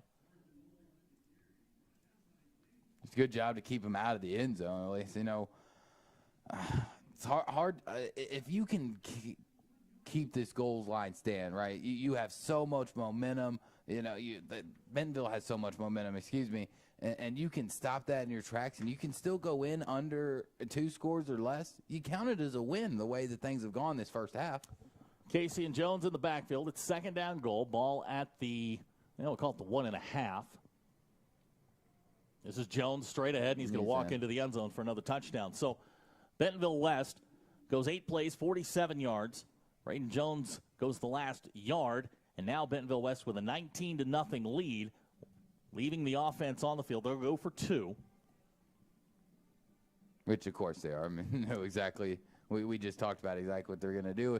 And on that one, it was just, you know, you switch up some things on the offensive side. You have to force, you have to punt, and then you don't do a good job of switching the field. You know, you give them such a short area to get into the end zone. Things like that are going to happen. 2-point conversion. Casey's in the backfield. That's Durham in motion. Casey going to give it to Durham on the sweep. They've got him strung out. He's going to dive forward. He did not get there. Absolutely not. Great play. Springdale turns it away. So another win for the defense with 1 minute and 21 seconds to go here in the first half. Springdale's going to get the football back down 19. And this is what drives me crazy about this. I know you're trying to get to 3 scores. I know you're trying to get it to that 21 mark. But right there, I mean, you're in control of the game. This goes for whether it's Springdale or anybody else. I mean, you go up 20-0. That point can come back and haunt you. We saw it come back and haunt Rogers Heritage last week. Yeah, we did, and I mean, we saw it. We've seen it year in and year out of extra points coming back and not going in your favor and ending up biting you in the butt. You know, now we're looking at 2 points. The scoring drive goes 8 plays, 47 yards. Josh Buxton's got it teed up. He's been good tonight. Every kick so far has been a touchback, and Springdale has really not had any sort of advantage in field position to this point. Zamarian Manuel and the Sparks brothers, Davon and Tajon, will drop back deep. You know, I don't know what Springdale's got 3 timeouts left. I guess depending on field position, sort of dictates your strategy here. We'll see what Coach Hobbs and his staff want to do. The wind today is actually at Springdale's back right now, blowing from right to left. Buxton, he's a big dude for a kicker. He's one of the bigger kickers you'll see. He's got some size on him. Yeah, he does. He's got some arms underneath that uniform. So Buxton puts foot to leather. This one end over end. Springdale could return this. Zamarian's going to take it at the 3. Zamarian Manuel, good speed. Across the 25, 30-yard line. This will be Springdale's best starting field position tonight. 28-yard return. Gives Springdale, gives them some hope here. And gives you some things to think about here. You know, 30-yard line. You know, if you'd been stuck back at the 20 or even the 15, you're like, okay, let's just, run 3 plays. Let's get inside. Let's figure out what went wrong, where we can go better. Now you're thinking, I mean, at least 3 timeouts, field goal range. I mean, that's out of the question. Springdale's going to spread it out. They'll go 4 wide. Landon's in the shotgun. They'll run quarterback power straight ahead. He'll get a couple straight ahead, and Springdale does have all 3 timeouts if they want to use them. That feels like a play. If he pops it, great. If not, we'll go to halftime and sort of regroup. Yeah, I think that's what they're going to do here. Is we're about to go under the minute mark, and they are not set up whatsoever. Yeah, they're not going to go fast here. They're under a minute to go. 25 on the play clock. Springdale again going to spread it out. Stillwell alongside is the running back. Passing game tonight. 2 out of 8, just 27 yards for Landon Phipps. Does have the 1 interception. Here comes the same play. It's Landon straight ahead. He'll get another 4 yards out to the 38-yard line. And now I guess that's probably going to be the last play, unless they do want to run one more, maybe take a shot through the air. Who knows? Ball at the 38-yard line. 22 seconds to go here in the half. Springdale going to line up and maybe try one more here. It's 3rd down and 2. Landon going to swing it out, and that's going to be incomplete. And you stop the clock with 9 seconds left. And on 4th down and 2, I don't know. I mean, they're going to send the punt team on. Punting has not really been the best phase of the game. Cortez last punt was 20 yards. His first one, I think they're going to have Landon squib kick it here. Landon's going to drop back this time to try the punt, and they're going to send Eduardo Hernandez on late. Ty Durham will drop back for Bentonville West. And unless my math is off here, he's awfully close to the line of scrimmage. It's like 10 yards. No. Landon gets the kickoff. It's a good one. Good squib. Durham makes the fair catch at the 20-yard line. Bentonville West is going to have one chance here with 3 seconds left. They've been trying to go deep all first half. I don't expect them to do anything different here. Take the shot. It's a 42-yard kick for Landon.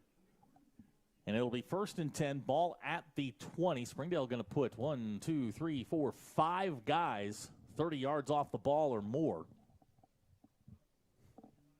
The whole defense, everybody but the defensive line is at the 40-yard line or further. This is a new meaning of rush 3, drop 8. Yeah, really. This is they got him way back. Pass is complete on the far side. That's Brust. He breaks a tackle. 40-yard line. He's going to be dragged down at the 41. That's going to be the last play of the first half. So we've played 2 quarters. Our score, Bentonville West 19, Springdale nothing. We'll be back with a halftime show coming up. You're watching the Springdale Bulldogs on the Bulldog Sports Network.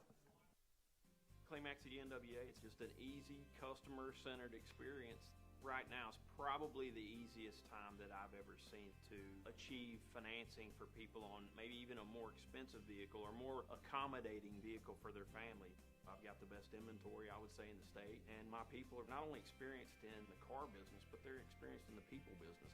Whether you just check us out online or you check us out in person, we want you to visit us. Climax NWA and climaxnwa.com. Arkansans appreciate community. We work and raise families, care for our neighbors, and come together in good times and bad. At First Security, that local strength is what we love best about our home state. There is commitment here, and heart, and hope. Thank you to everyone who is standing together, learning from one another, and making Arkansas a place we all love to call home. We're proud to be your community bank.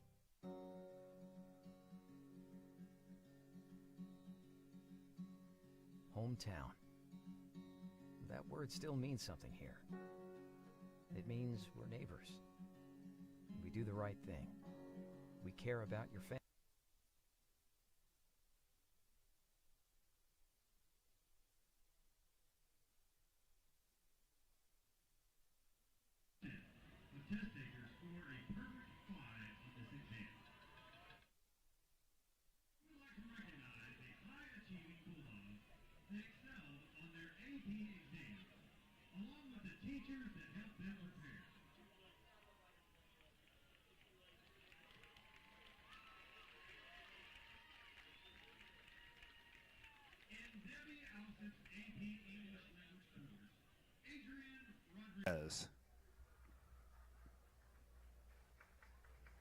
In Amanda Craddock's AP Art, Noelle Lutard. In Andrea Edmondson's AP Calculus, Aaron Estep, Nathan Ship, and Alexander Soto. In Ryan Guyton's AP History, Henry Wilson and Noah Wilson. In Kathy Johnson's AP Computer Science Principles, Adrian Rodriguez. In Todd Lewis AP World History, Falieva Pedro, Haley Person, and Josue Reyes. In Kristen Novotny's AP Spanish Language, Juana Araujo, Alondra Blancas, Miguel Cruz Jimenez, Carrie Flores, Lisbeth Lopez, Kathy Monjarez, Natalie Monjarez, Jocelyn Martinez Benitez, Brenda Nunez, Guadalupe Perez, Stephanie Polanco, Jennifer Reza, Alexander Soto, and Sheila Valdez. In Millie Peters' AP Music Theory, Alexander Garcia. In Nora Scatbo's AP Spanish Literature, Jeanette Moreno and Stephanie Suarez. Please give a round of applause for these outstanding students and their teachers and their accomplishments.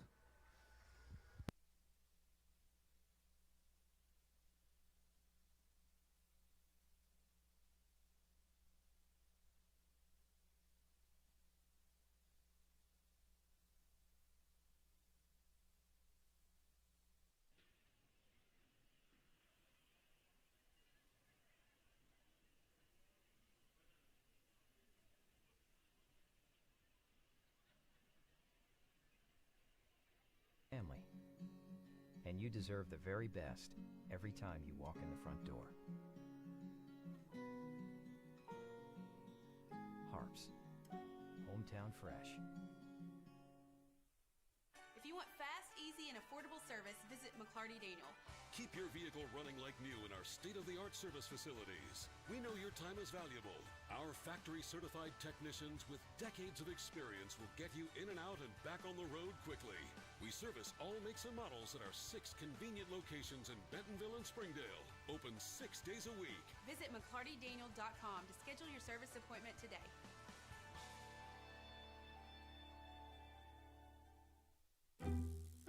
When accidents happen, our 30 minutes or less ER service pledge can mean less waiting and faster care. The 30 minutes or less ER service pledge at Northwest Health System Bentonville and Springdale. Ozarks Go from Ozarks Electric Cooperative is leading the fiber revolution, connecting the divide with high-speed broadband access to close that gap. From cloud to cloud, post to post. From downtown to way out of town, to connect our customers to a world of blazing speed and access to absolutely everywhere. It's our customers connected and energized with Ozarks Go. Hey Northwest Arkansas, Lara here at Sam's Furniture. If you're looking for new furniture, we have over 170,000 square feet selection at everyday low prices and same-day delivery available. But the best part is that we love to serve our community. So when you buy at Sam's, part of your purchase goes to support one of the many amazing organizations that we have been blessed to partner with. Serving others, especially those in need, is our culture here, and we hope that you'll be a part of that too. Arkansas's largest furniture destination, get it at Sam's. Try the 3 and 3 meal at Slim Chickens. 3 hand-breaded chicken tenders paired with 3 perfectly fried wings, shaken in your choice of house flavors. Served with fries, Texas toast, and a medium drink. Slim Chickens. Fresh, delicious chicken. During the Great Depression, nothing came easy. But with just 5 cents, an old truck, and a load of hay, John Tyson and his family found a way to deliver quality chicken to other hardworking people. Today, Tyson continues to find new ways to help put a chicken in every pot. Because people deserve farm-raised chicken of the highest quality. At Tyson, we remain committed to this simple promise: to always keep it real, to always keep it Tyson.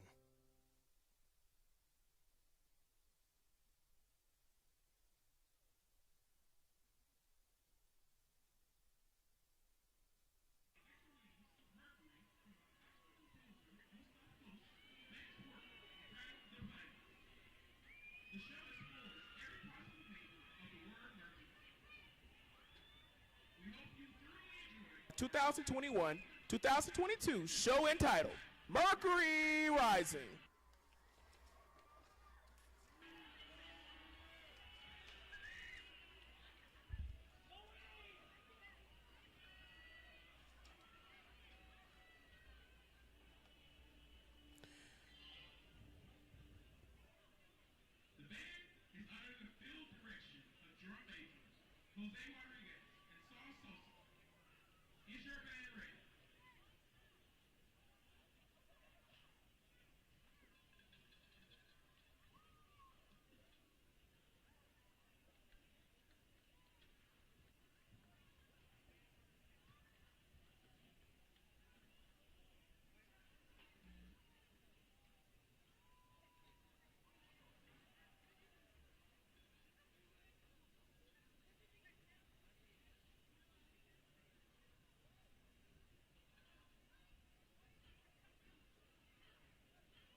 RGC Glass is proud to sponsor the Fearless Friday Player of the Week.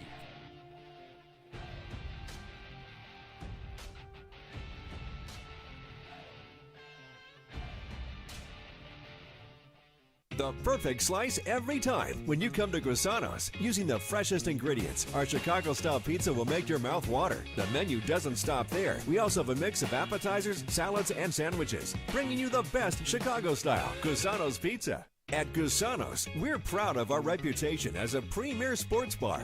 At any of our locations, you'll find numerous flat-screen TVs showing all of your favorite sports teams. Come watch the game with your friends, bringing you the best Chicago-style Gusanos pizza. Hot tub season is here at Burton Pools and Spas. Feel your best every day with Hot Spring. Financing is available with tubs starting at only $60 per month. Supplies are limited, so order your Hot Spring Spa today at Burton Pools and Spas, your hot tub headquarters. Are you the last one to take a shower in the morning?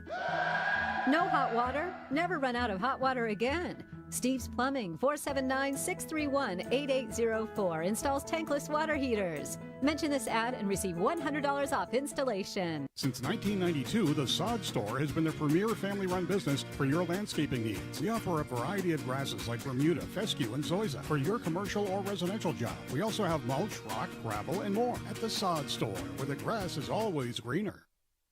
First Security is here. Only here. So that means we're here, here, and here. Even here. And definitely here. Because here is where we want to be for you. First Security Bank. Only in Arkansas. Experience everything Springdale has to offer. Visit ExploreSpringdale.com or download the new Explore Springdale Welcome back app. to Springdale. Our halftime score, Bentonville West 19, Springdale nothing. Is joining us as he always does at halftime of the home games, Athletics Director Wayne Stoic. Coach, how you doing? Doing wonderful. Glad we're playing. Yeah, we were talking right before we went on here about the weather tonight. It looked gloomy for a while. It's hard to tell now, but no rain, no lightning. I know that makes your life a whole lot easier. Well, we've been watching the weather now since like last week because we hosted conference tennis this week, and Wednesday, Thursday it's going to rain every day. They had girls take golf up at Lost Springs. It's going to rain every day. We got through all that. Then the rain hit last night, which was we canceled some junior high games, but tonight we were okay until about 6:30, and all of a sudden there's some lightning strikes out by Hinesville. Well, that's past us.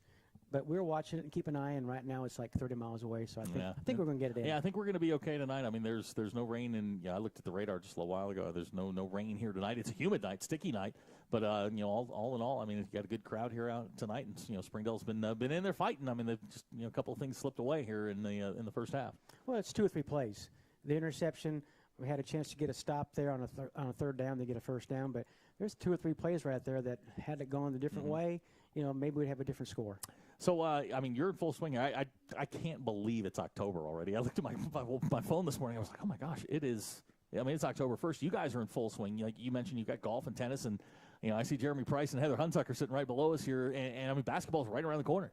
Basketball is about a month, 4 to 6 weeks away. They'll start playing benefit games. And then both Heather and Jeremy are going to go on the road quite a bit in November, December. I think we play maybe one non-con game at home.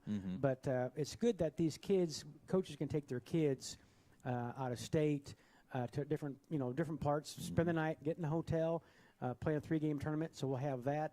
Wrestling kicks off here pretty soon. Swim and dive will start here in the next 3 or 4 weeks. So it's just, it's what we do. But the fact that we're playing, we're competing, and our kids are connected and engaged is important. And 12 months ago, that wasn't even a possibility. The idea of going to play in a tournament in Oklahoma was just sort of that was a pipe dream. Right. We've got kids in our district that probably haven't ever spent a night in a hotel. And so our coaches will talk to our kids about, okay, here's what we're going to do. This, it's new to them, but it's a great experience. And the bonding that goes on, the chemistry that's built on those road trips will be something that we think kids will remember forever. I love how positive you are. I mean, last year, even through all of the things that we were going through, I mean, we're up here doing these things in masks and, everybody's socially distanced. And, I mean, I know that, you and Jan and Christine, your whole team, I mean, I saw Jana before the game. She's got a big smile on her face. She's just happy to be here, be out, competing. Well, it's really great that the district here in September let the mask mandate expire. And so now people have choices. If they want to wear a mask, they can. You look here in the stadium, we have some people wearing a mask, some people don't. It's their choice. But the fact that our kids have a chance to compete, they get to practice every day, they get to build relationships, and again, create memories, which is a big thing with me. And even right now, we got kids out here in the field playing probably some elementary kids running for an 80-yard touchdown. Those are some memories that those kids will have, and their parents. Yep, exactly. I'm going to make this a personal thing. Springdale Hall of Fame coming up. Jana and I talked about it a little while ago. You guys made a terrible decision, asked me to MC it again, and I'm not real sure why. But tell us a little bit about that. Well, we're going to be at the Apollo on October 23rd. 5 o'clock reception, 6 o'clock. More conversations, sit-down dinner, plate of dinner. So you'll sit down. We'll bring the food to you. We've got 11 or 12 great Hall of Fame inductees, and I'm looking forward to the stories. The stories that we're going to hear that night from people in the 70s, 80s, 90s, and 2000, and even Charlie Fisk, I think, graduated in maybe the late 60s, who kind of runs the Jerry Dome. A Bulldog right there. And so we're excited about that. We're selling tickets, and then we know they're going to go fast. Yeah, and it's a great show. I mean, I'm not easily impressed. And, I got to MC it last year at the Apollo. It's the first time I'd ever been in a building. It's a great venue for it. And you guys do such a great job. And food's outstanding. The stories are great. And, some of the speeches are some of the funniest. Like, I remember Jodine Davenport, coming up and just said, thank you. And that was the end of it. And then you get, guys who are just like, okay, been up for a half an hour. Come on, well, she's just going to sit down. But, it's one of those nights where, it's a family night. You get everybody together and you have a good time. You reminisce a little bit. And for people like me, you just feel old. Well, what I always think about is I'll sit down with the pencil, and like every time someone talks about Coach Williams, and whether they played for him, were in a class of his, or something, his name's going to get dropped a whole bunch. Yeah. I was scared of him when I played, but boy, I love Coach.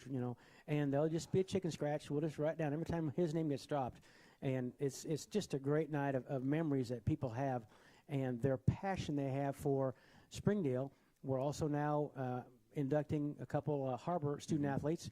And so now we're going to get the flavor of all of Springdale with the Bulldogs and the Wildcats. If they want to get tickets, then where can they do that? Just contact our office, talk to Janet Kate, and she'll take care of you. Yeah, it's such a great night, and it's a lot of fun. I mean, you see not a lot of dry eyes, when people are up there, they finally get up and they get to take that, get to say thank you to their coaches and their families and all that kind of stuff. You don't see too many dry eyes when it's over. Brett Hobbs, when he was inducted 2 or 3 years ago, was just speechless. He got up there and there was a pause. And he had to collect himself. But that happens to a lot of people. I'm going to get there and talk. No big deal. And, But you look out. I mean, the room's packed. I mean, it is. There's not an empty seat. Right. And it's just a great night, and we're looking forward to it.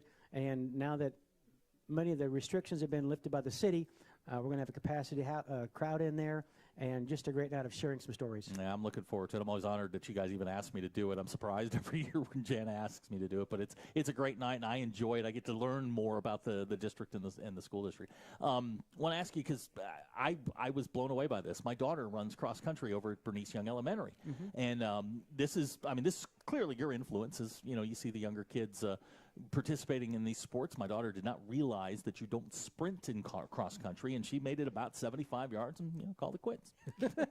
Well, our district, we run 3 mini cross country meets in the year. We did one at Harbor a week or so ago. We've got 2 more coming up, and it's K through 2nd grade, 3rd and 4th, 5th and 6th. And just the energy that those kids have and the smiles when they come across the finish line, the parents are there. It's another way to connect our kids and get them engaged with our schools and our community. Coach, I always appreciate you coming up, talking with us for a little bit. We're about set for kickoff here in the second half. Talk me through this. What are we looking for? Well, we made some good adjustments, I'm sure. Let's take the football here. I think we're on defense now. Yep, but let's get a stop. Let's have a nice drive here and change the momentum of this game. All right, Coach. Appreciate you swinging by for us. Have a great weekend. All right, thanks, Coach. It's Coach Wayne Stellick, the athletics director here at the Springdale Public Schools, stopping by as he always does here on home games. And Coach dropping some insight on us. Have a great night. Enjoy it. And Dogs, as Coach said, going to be on defense first. Chris Cortez is going to tee up the football. And we'll await and see what adjustments have been made. Springdale had some things going. 108 yards of total offense in the first half to 235 of Bentonville West. The big thing for me has been, as Drew rejoins us, the big thing for me has been 3rd down. Springdale just can't get off the field, and it's That's one of the things I'm sure that they talked about when they walked in the locker room. Oh, I'm sure that's one of the top 5 things that they talked about here at halftime, and just trying to figure out ways of how not to make mistakes, to keep the game plan going, keep that death by 1,000 razor cut type of offense that we saw that worked in the first half. Cortez, high, short. It's going to be taken out at the 18-yard line. That's Bell. He's going to come far side. Ricardo Gonzalez is going to track him down back at the 25. So good coverage there by Springdale. And now, we see the gamesmanship here. We see, what's been the, what adjustments you made, what you talked about. I don't think Springdale's outclassed in any way. No. I just think there's been a couple of things that have gotten away from them. The interception certainly didn't help, but it didn't lead to anything. The long third downs didn't help. Nope. So it's first down 10, ball to 25-yard line. It's Morgan and Casey in the backfield. No passing game to speak of for this Bentonville West team. This pass complete to Brust. This has been basically the entire passing offense is just short little, 4 or 5 yard passes that turn into 8-yard gains. Yeah, and I mean that's I'm trying to figure out what I would call that play. I wouldn't call it a hitch because he didn't go and turn around. I wouldn't call it a screen because he's moving forward. But I wouldn't. I don't know. Call it effective. Call it a 4-yard and look. I guess. Brust in motion. Casey going to give. No, he's going to fake it. This is Brust other side. Penalty flag down. Check that. That's Landon Grigg. He's still going. This play's coming back. Yeah, it's going to be either a legal man downfield or a hold. Based on where the flag is, I'm going to go with the legal man downfield. Everybody's coming back. Yeah, he's coming back. And that's the danger in the RPO is you get a guy downfield because he's run blocking. Yeah, that's the problem. You got to, and that's the problem when you decide to run, because you kind of have to figure out what is the level that you can go up, right? You can kind of cheat a little bit forward. You don't always have to keep going back into a pass block, but you're trying to, walk that very thin line that can happen. So it's going to bring up 2nd down and 7 after the 5-yard walk-off. Ball's going to go back to the 28-yard line. Again, Springdale, no passing game to speak of for Bentonville West. Just 50 yards passing, 27 for Springdale. These teams have, primarily done this on the ground. Most of the damage done by Carson Morgan. He's got 9 carries, 156 yards coming into the second half. This is Morgan straight ahead, 30-yard line. He's going to be close to first down yardage, knocked down at the 34. It's going to bring up another 3rd down here for the Springdale defense after the 6-yard pickup. And now the Dogs, again, trying to get off the field on 3rd down. Bentonville West, 3 out of 6 on 3rd downs in the first half. 2 out of 3 on 4th down conversions. Casey stays in the shotgun. Morgan alongside. They'll give it to him straight ahead. And he's going to get the first down, not by much. Nick Thompson there to make the stop. It's a good play by Nick. It's just, too short a field to, get to the first down marker. 2-yard pickup is going to be enough for Bentonville West first down, the initial first down of the second half. Clock running, 10:20 to go in the 3rd quarter. Glad you're with us here along the Bulldogs Sports Network. Beautiful night here in Northwest Arkansas as far as the temperature goes. Temperature's in the 70s. Not much wind to speak of, probably about 10 miles an hour, blowing from right to left on your TV. Rain's held off? Yep, it's been now, as I look out here on the glass, starting to see some rain coming down.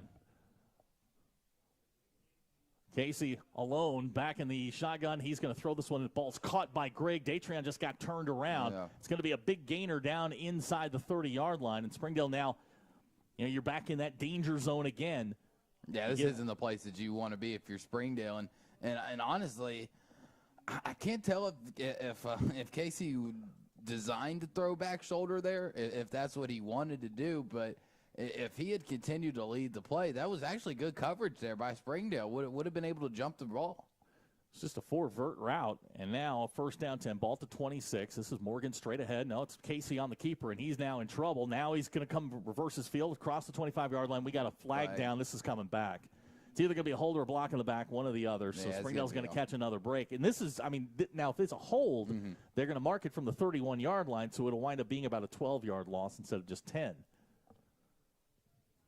So we'll wait and see what the call is. I'm going to guess a hold. Let's see. Now they're going to call block in the back. So let's see where they march it off from. It off from the 30. Yep. So that'll back Bentonville West up.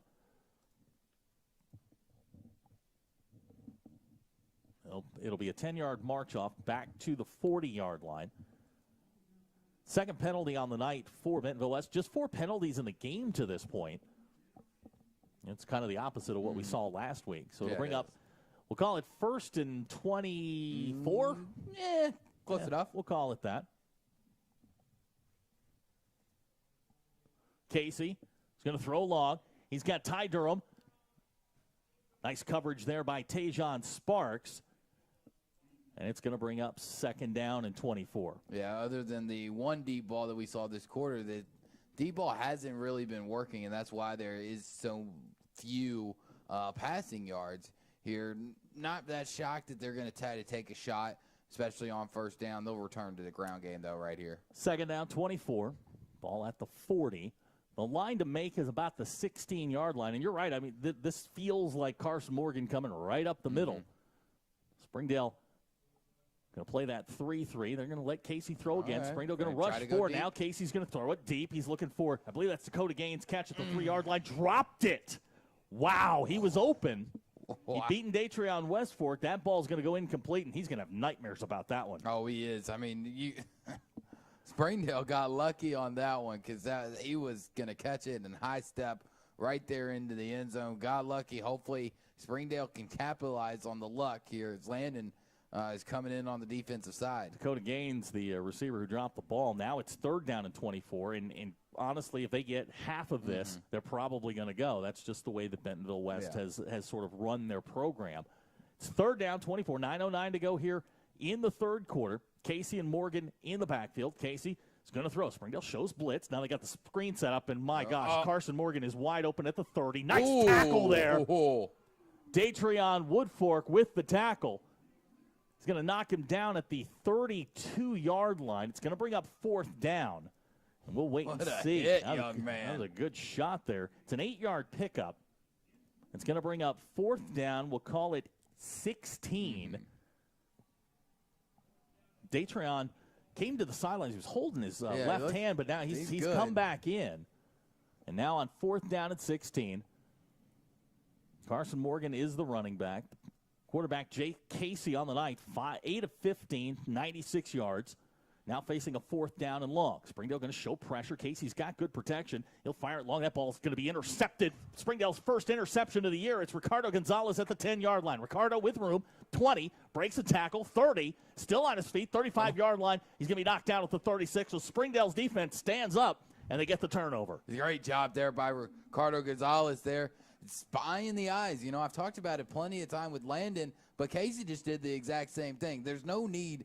That was just a bad read by Casey, and good job by Gonzalez to take advantage of it and have the big, long run to get Springdale in some really, really good field position here for their first drive of the 3rd. 27-yard return brings Springdale out to the 37-yard line. 1st down, 10.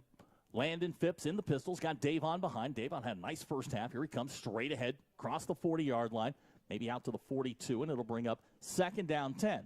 Good job there by Davon. Like I've said all night, all you need is 3 or 4 for a play, and doing just simple math, that's going to get you to the 1st down. 17 carries, 60 yards for Davon. It's a season high for him. Not much for Landon in the running game. Here's Davon straight ahead, 45-yard line, maybe out to the 46. Another 3. So it's going to bring up a 3rd down and, what do you think, 2.5? Yeah, about. Something like that. The line to make's the 47. 2 3/4. The line to make is the 47, and they are just shy of the 46-yard line. So we'll call it a yard plus. 3rd down, clock running, 7:20 to go. Here comes Davon straight ahead, and I don't know. Yeah, I think he got stuffed. I think they're actually being a little generous, giving them back to the line of scrimmage. So it's 4th down, down 19, 7:05 to go. You go for it. There's no thought about it. There's no thought process. You got to. You're down 3 scores. The clocks are rolling. Solorzano, Alexis Castillo, Luis Flores, Nick Thompson, all the big guys coming in. They're going to line up in the power eye. Davon coming in. This is new. What are they running? Yeah, this is going to be a sort of a power set. Landon in the shotgun. That's Davon in motion. They'll take it, give it to Landon straight ahead, 1st down yardage. He's going to get out to about the 48, 49-yard line. So something we haven't seen before, that sort of power set. Yeah, I was a little confused there. And also, you bring in the big fellas, right? Kind of the whole have a big old fullback, create some room up there. And Landon didn't run anywhere near him. So it's first down 10, ball at the 49, clock running, 6:23 to go here in the third quarter. Springdale going to go 2 running backs here. Now Davon's going to split out. They'll go 4 wide receivers. Ronnie Stillwell, the running back alongside. Landon Phipps in the shotgun. Landon, quarterback draw, straight ahead, across the 50 into Bentonville West territory. He's going to get to about the 46-yard line. So nice pickup there of, we'll call it 5 yards. Yeah, I think that's his longest run from just a normal Landon Phelps draw play there. And it's going to break off, right? We know that you can't contain him and keep him having short yards all night. He's going to eventually break one for good. Second down, 5 coming up. Well, Davon straight ahead, may have gotten 2 down to the 44. And, in talking with Coach Hobbs this week, they felt like they could run the football right at this Bentonville West defense. And to this point, they've got, if my math is right, 31 carries for 100 yards rushing.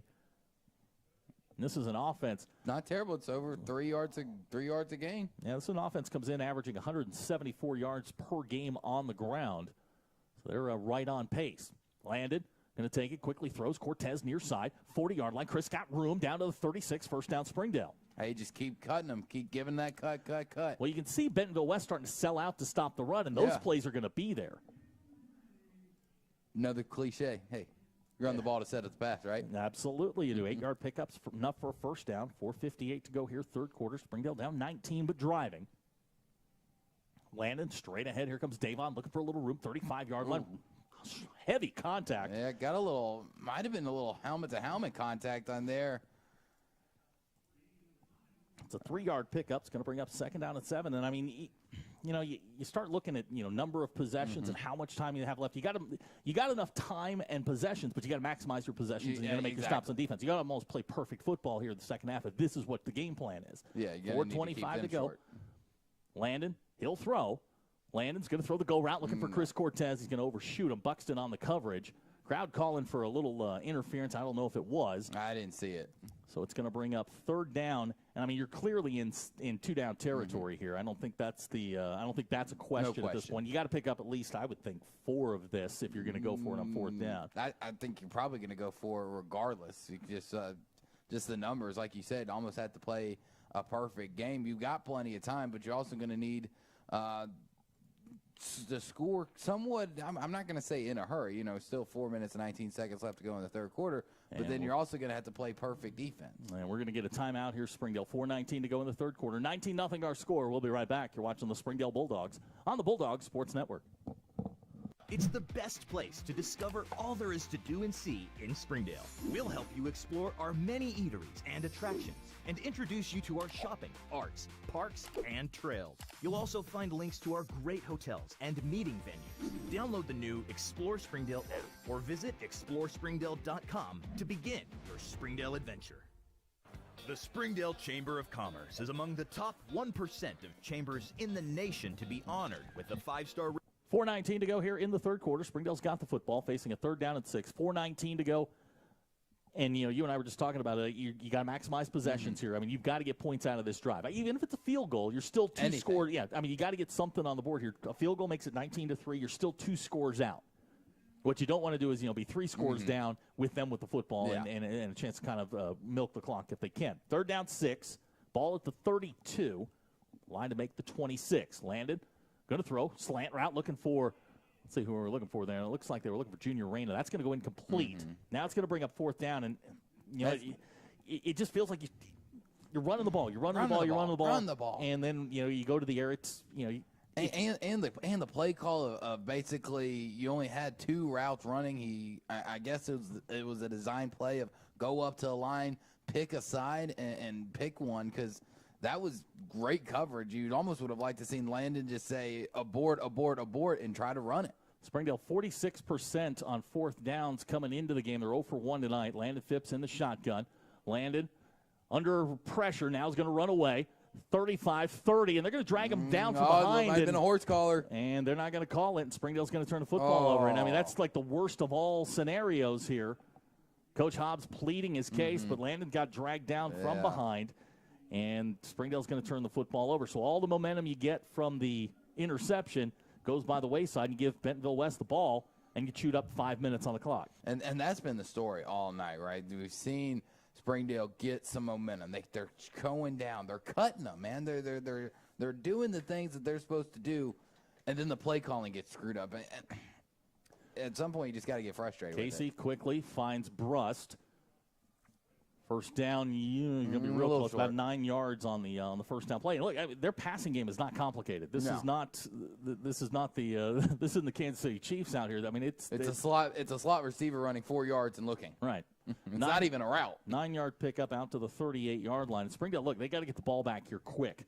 You know, at the rate their offense is moving, you've only got so many 5-minute drives in you. And now you've wasted a timeout.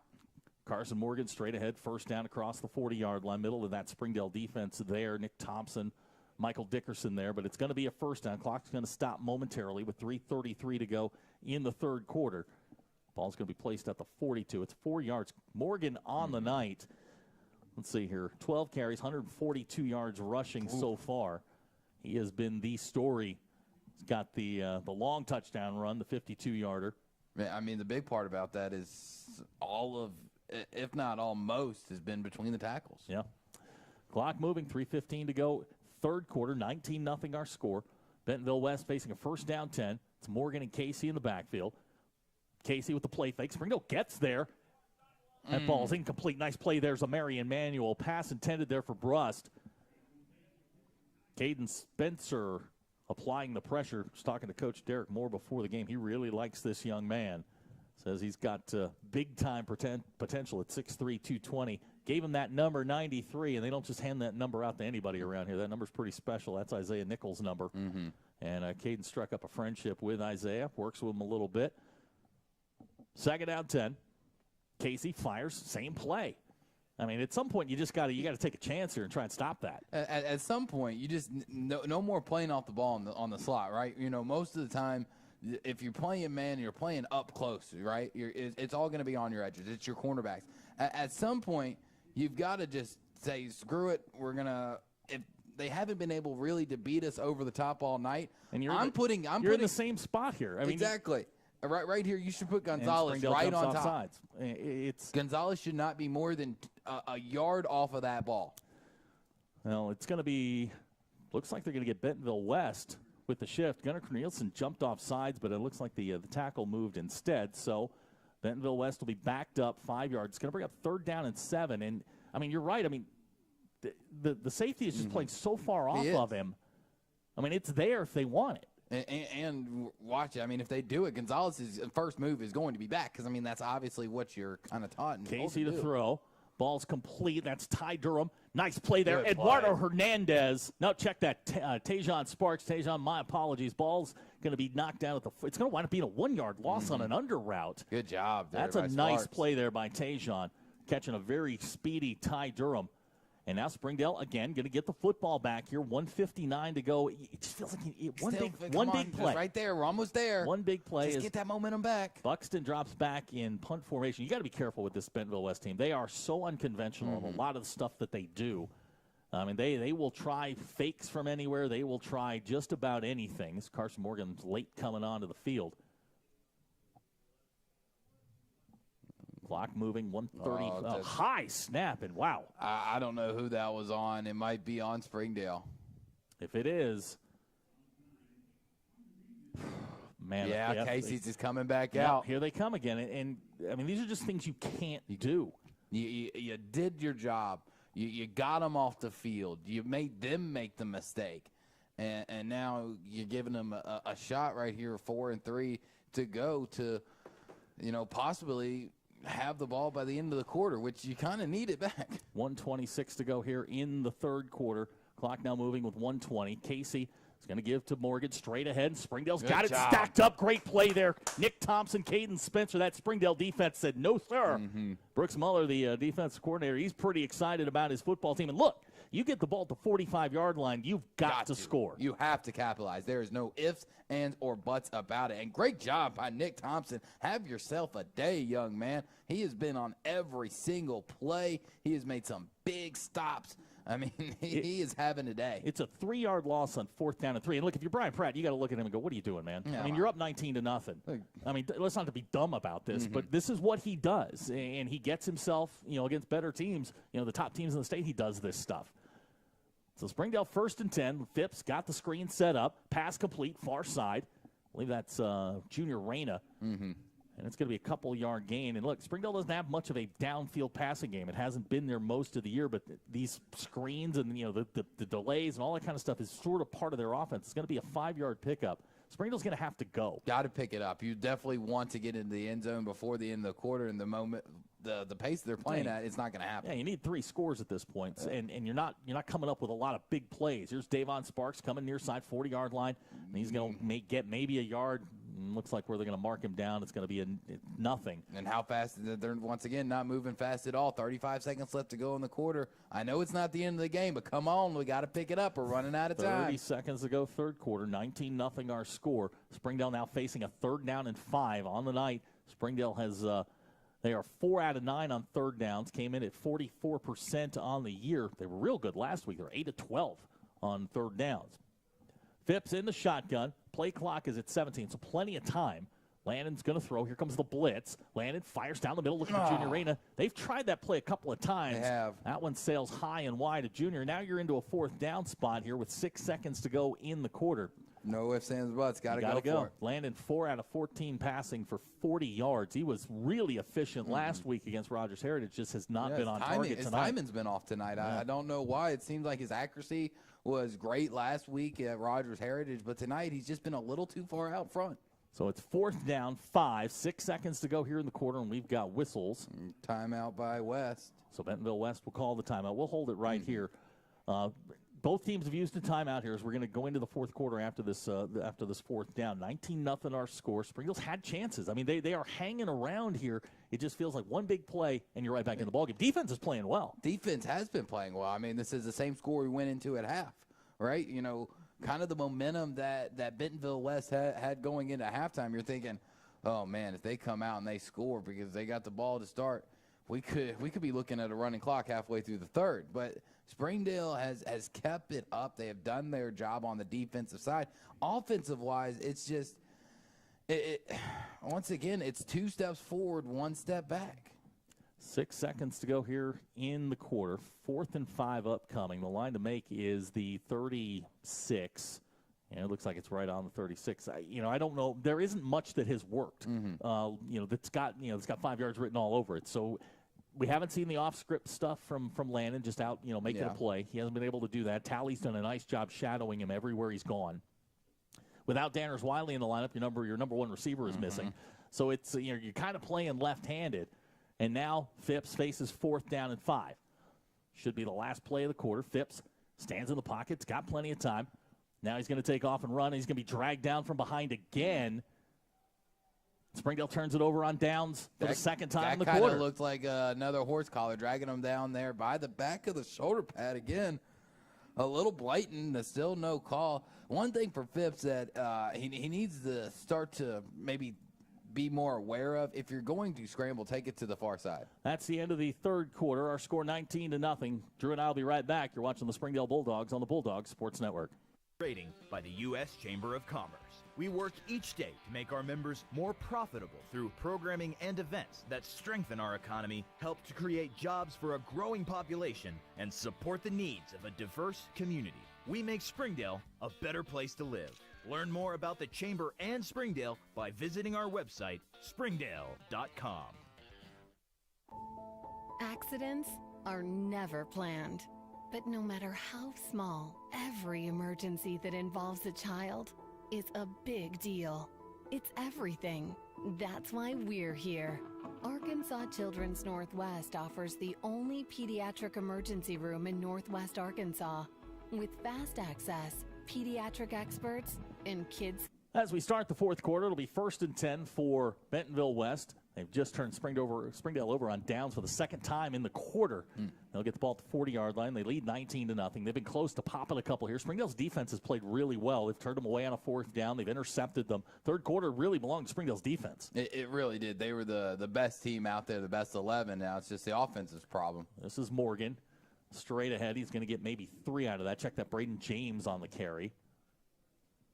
Now it's going to be interesting. Up 3 scores, Bentonville here in the fourth quarter. How much time are they just going to, do a little lollygagging and wait on the play clock? Yeah, this is interesting. They're doing it right now. And Brian Pratt's one of those guys. I've gotten to know him through the years. I mean, he's just attack. And sometimes, you don't have to attack. You can milk the clock a little bit. But throwing the ball here. In case he's got Durham at the 33-yard line. He's wide open, and that is a touchdown for Bentonville West. Lopez gets beat on the touchdown. It goes 58 yards. Springdale now trails 25-0 with 11:23 to go in the quarter. They've been going at it all night trying to get that long ball to go. And, not to be mean against Casey, but it's kind of one of those situations that it hasn't worked all night. But, a broken clock's right twice a day, and a blind squirrel finds a nut every now and then, and that's kind of what happened there. And unfortunately for Springdale, it was streaking right down the middle of the field. Second play of the fourth quarter is a 58-yard touchdown. Travis on to try the extra point. Edmondson on the hold. Kicks up on the way. And good. So our new score with 11:23 to go here in the quarter. Bentonville West 26, Springdale nothing. We'll be right back. You're watching the Springdale Bulldogs on the Bulldog Sports Network.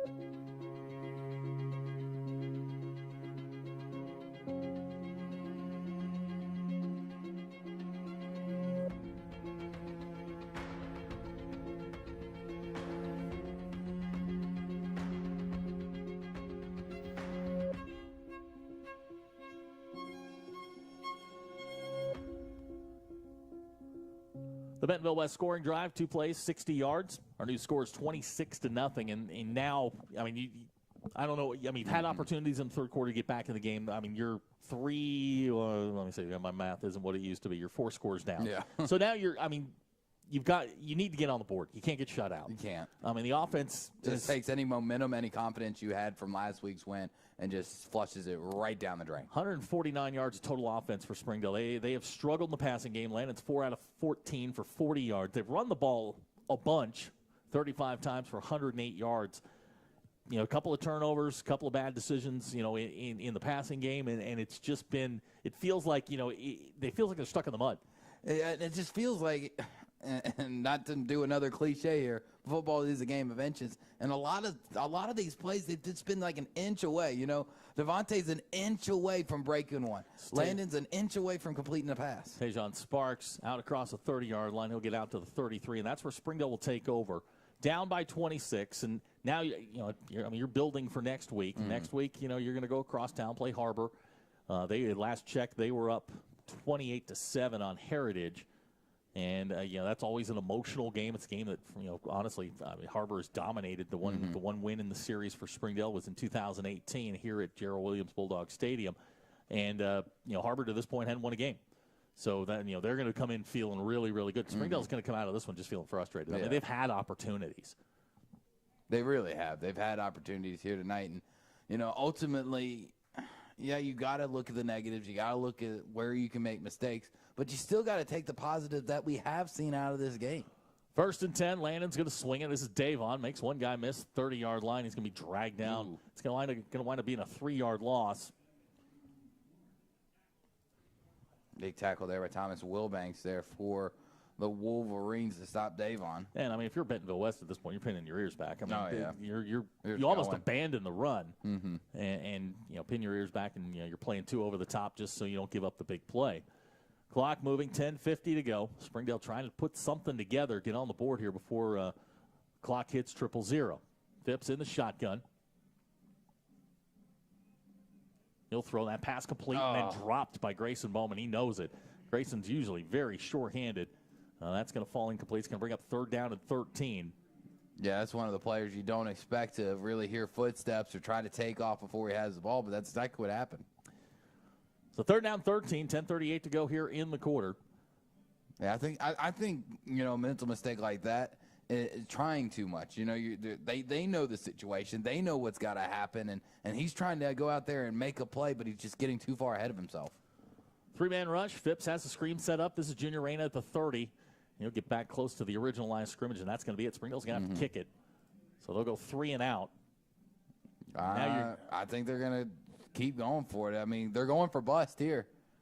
Basically, I guess they're saying we might as well try. There's still some hope left in this game. If we convert this 4th down and 10, then we'll get a little bit of momentum back, be able to maybe save something here. If not, they score. It's definitely over. Landon's a punter, so he may back out here.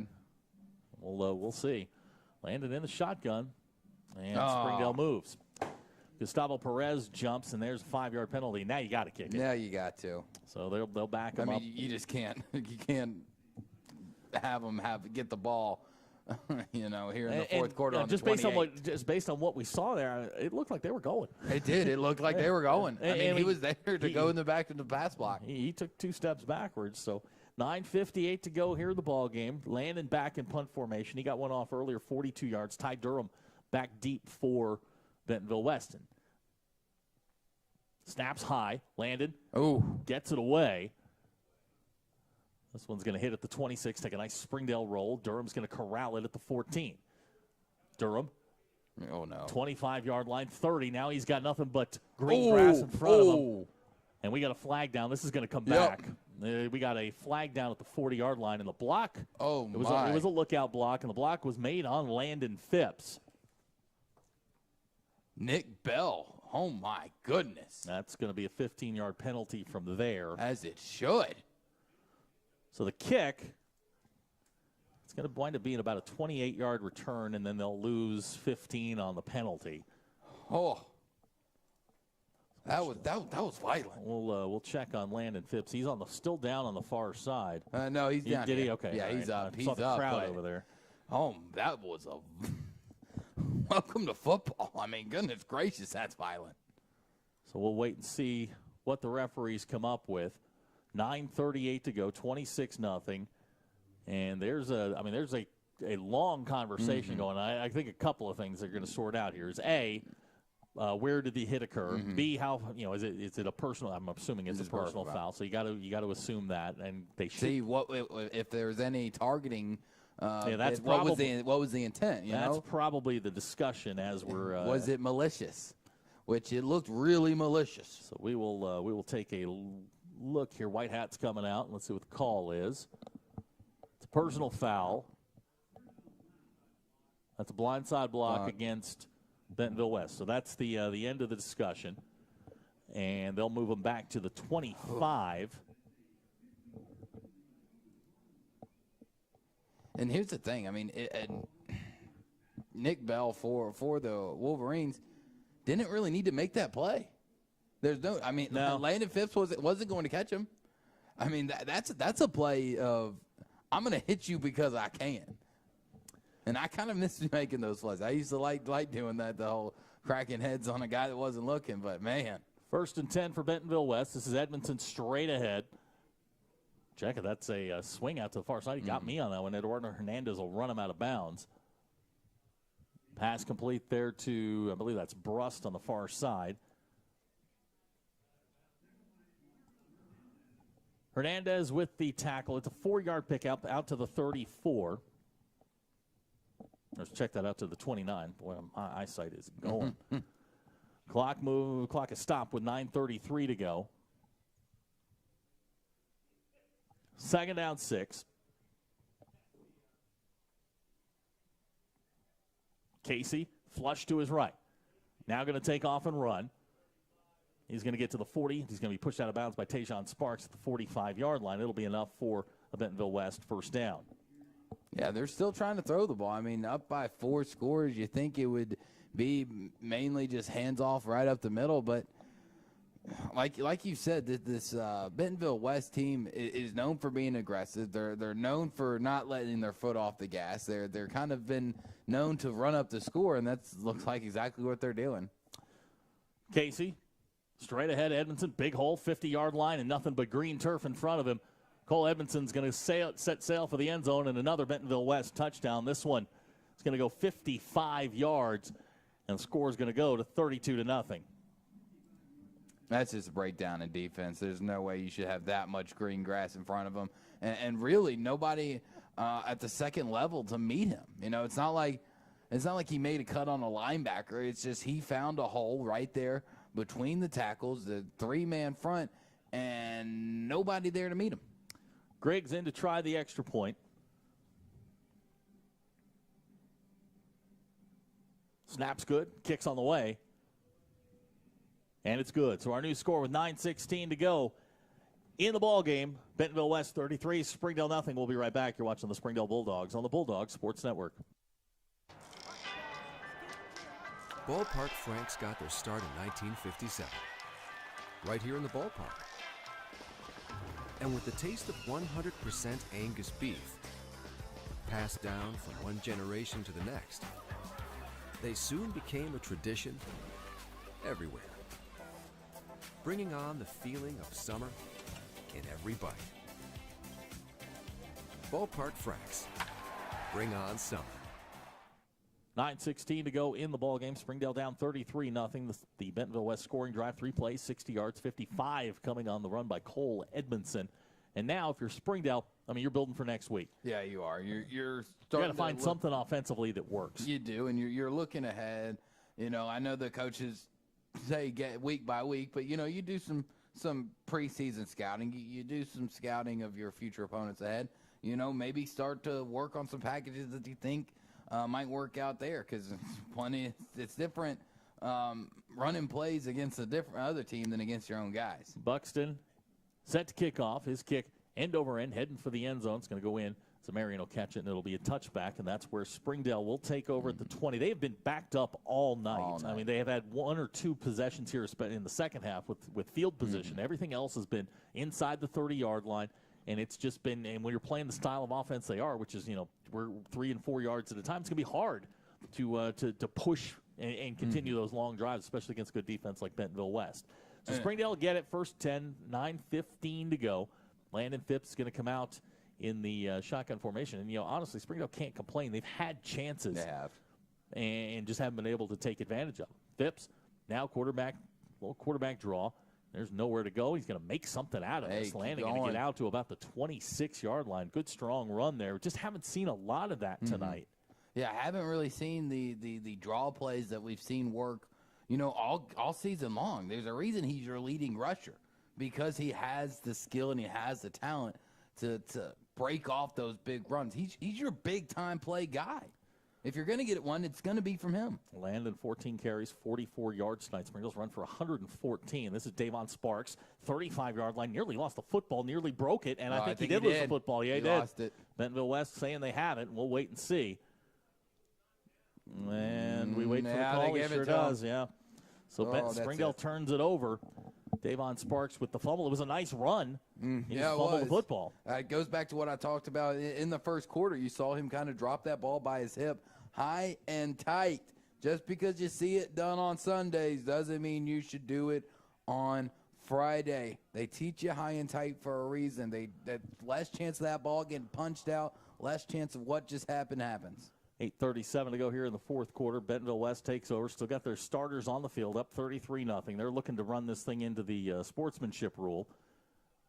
Casey's going to fire it. Pass complete to Dakota Gaines. Ricardo Gonzalez, first player there. Michael Dickerson, Eduardo Hernandez, whole host of dogs there. Right? That's going to be, they're going to say no gain They're going there. to say he got back.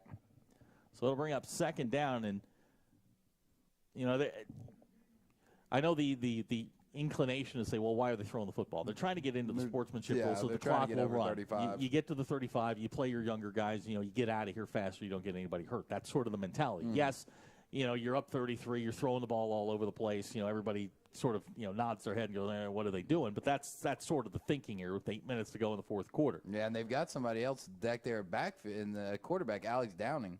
Alex Downing now checking in at the quarterback spot. That's a good, strong run here. They have put some new guys in. That's Herndon now in at the running back spot, number 27, his first carry of the night. Ball's going to be placed at the 35. It's going to bring up third down and 6. on the night. Bentonville West, 4 out of 9 on third downs. Clock moving, 7:25 to go in the quarter. Grigg, the quarterback, sends Gaines in motion. This is Herndon straight ahead. Springdale got him stacked up at the 33. It's going to bring up fourth down. Do you go for the field goal to get over the 35-point mark? Or? Well, if I know Brian Pratt, I would say probably very unlikely. He's going for it. Yeah, I think he wants to put this thing in the end zone, take up as much time. I think he's got a lot of confidence in his offense. Yeah. So Grigg, the new quarterback, number 17, he's got Herndon alongside. 4 wide receiver set. This is fourth down. The line that makes the 29. Grigg, Springdale nearly jumps. Almost. Clock now at 6:35. Springdale showing blitz. Yeah, they're just trying to chop him off. So Bentonville West will take the timeout. We'll take the timeout with them. 6:32 to go in the ballgame. Springdale down 33. We'll be right back. You're watching the Springdale Bulldogs on the Bulldog Sports Network. Climax at NWA, it's just an easy, customer-centered experience. Right now is probably the easiest time that I've ever seen to achieve financing for people on maybe even a more expensive vehicle or more accommodating vehicle for their family. I've got the best inventory, I would say, in the state, and my people are not only experienced in the car business, but they're experienced in the people business. Whether you just check us out online or you check... 6:32 to go in the ballgame. Bentonville West facing a fourth down and 4. Balls at the 33. Line to make the 29. And, you know, if you're the Springdale defense, I mean, the numbers are somewhat deceiving. I mean, you've been out there a lot here in the second half. You haven't gotten any help from your offense. They're getting up 429 yards of offense on 52 plays. I mean, they had them in the ballgame and gave them opportunities to get back in the ballgame. Yeah, I mean, you look at the score, 33-0, you'd think that it's been a blowout all game, and that's not the case because Springdale has had the shots. Grigg in the shotgun, fourth down, hands to Herndon. Grigg's going to keep it. He's got it. He's got the first down at the 20, and he's going to fall to a nice hit there. That's Gunnar Cornelison. He'll knock him down at the 18, but it's a 15-yard pickup and a first down. And keeps that clock rolling and doesn't seem like it's going to stop anytime soon. I don't know if they'll put it in the air again here. They'll take as much time as they can. They convert on the 4th and 4. Pick up 15. Ball now at the 18 in the Storm's orthodontic red zone. And this Springdale defense, they have been out there a long time here in the second half. And they've given up just over 200 yards at halftime. They've now the total is at 444. The offense, meanwhile, has just been it's been a struggle tonight. Good defense by Bentonville West, just 167 yards of total offense in the ball game for the Red Dogs. This is Herndon bouncing it outside. And we got a flag down. Eduardo's going to track him down. He's going to get 10 yards. We'll wait and see about the flag. That's got to be a hold. Yeah, it's got to be. I mean, it's that. I mean, and the ref kind of threw it at the player, too. If it's on number 64, it's a little ironic. He threw it right at him. Yeah, on those long outside zone plays, you're asking those guards and tackles. You're asking them to hold a block for a long time. And you can get those holding calls. We'll wait and see. Yeah, they're going to march it back. Yep. Holding against Bentonville West. So it'll bring up a 1st and long. Bentonville West right now, that's their 5th penalty of the ball game. So it'll bring up we'll call it 1st and 19. The ball will be placed back at the 27. 5:35 and running here in the 4th quarter. Springdale trying to make a stand here, get the offense one last opportunity. Grigg, the quarterback.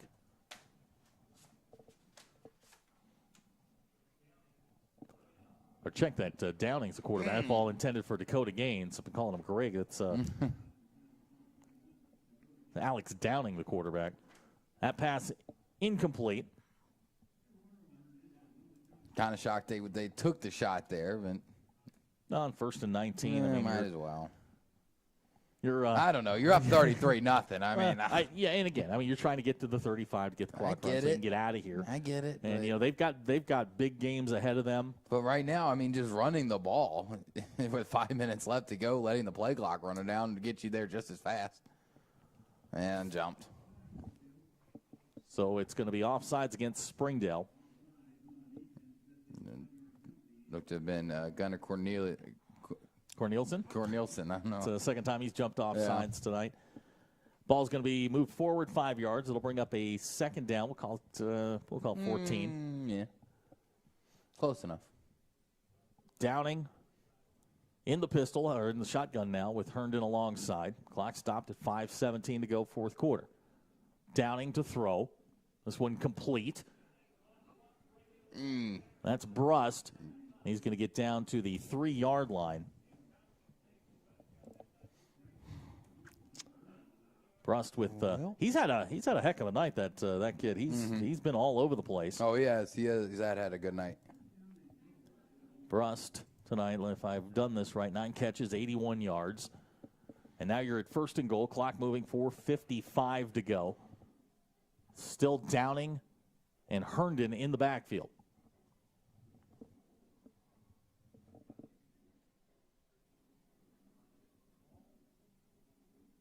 Downing has the screen set up high. That one looking for Brust again. You know, that one I don't understand. Yeah. Yeah, I mean, you're on the 3-yard line, first and goal. Why are you not? You're going for the running clock, but the clock is already running. I mean, you're trying, but I mean, come on. If that's your whole reason is to get out of here and keep injuries from happening, running a second and goal coming up, ball at the 3. Herndon and Downing still in the backfield. This time they'll give it straight ahead to Herndon. Nope. Downing's got it. Yeah, and he's going to walk into the end zone with the touchdown. And now you'll get the running clock. And you get it as soon as they kick back off. Yep. So Downing with the 3-yard touchdown run. They'll send the extra point team on. Travis will come on to try the extra point.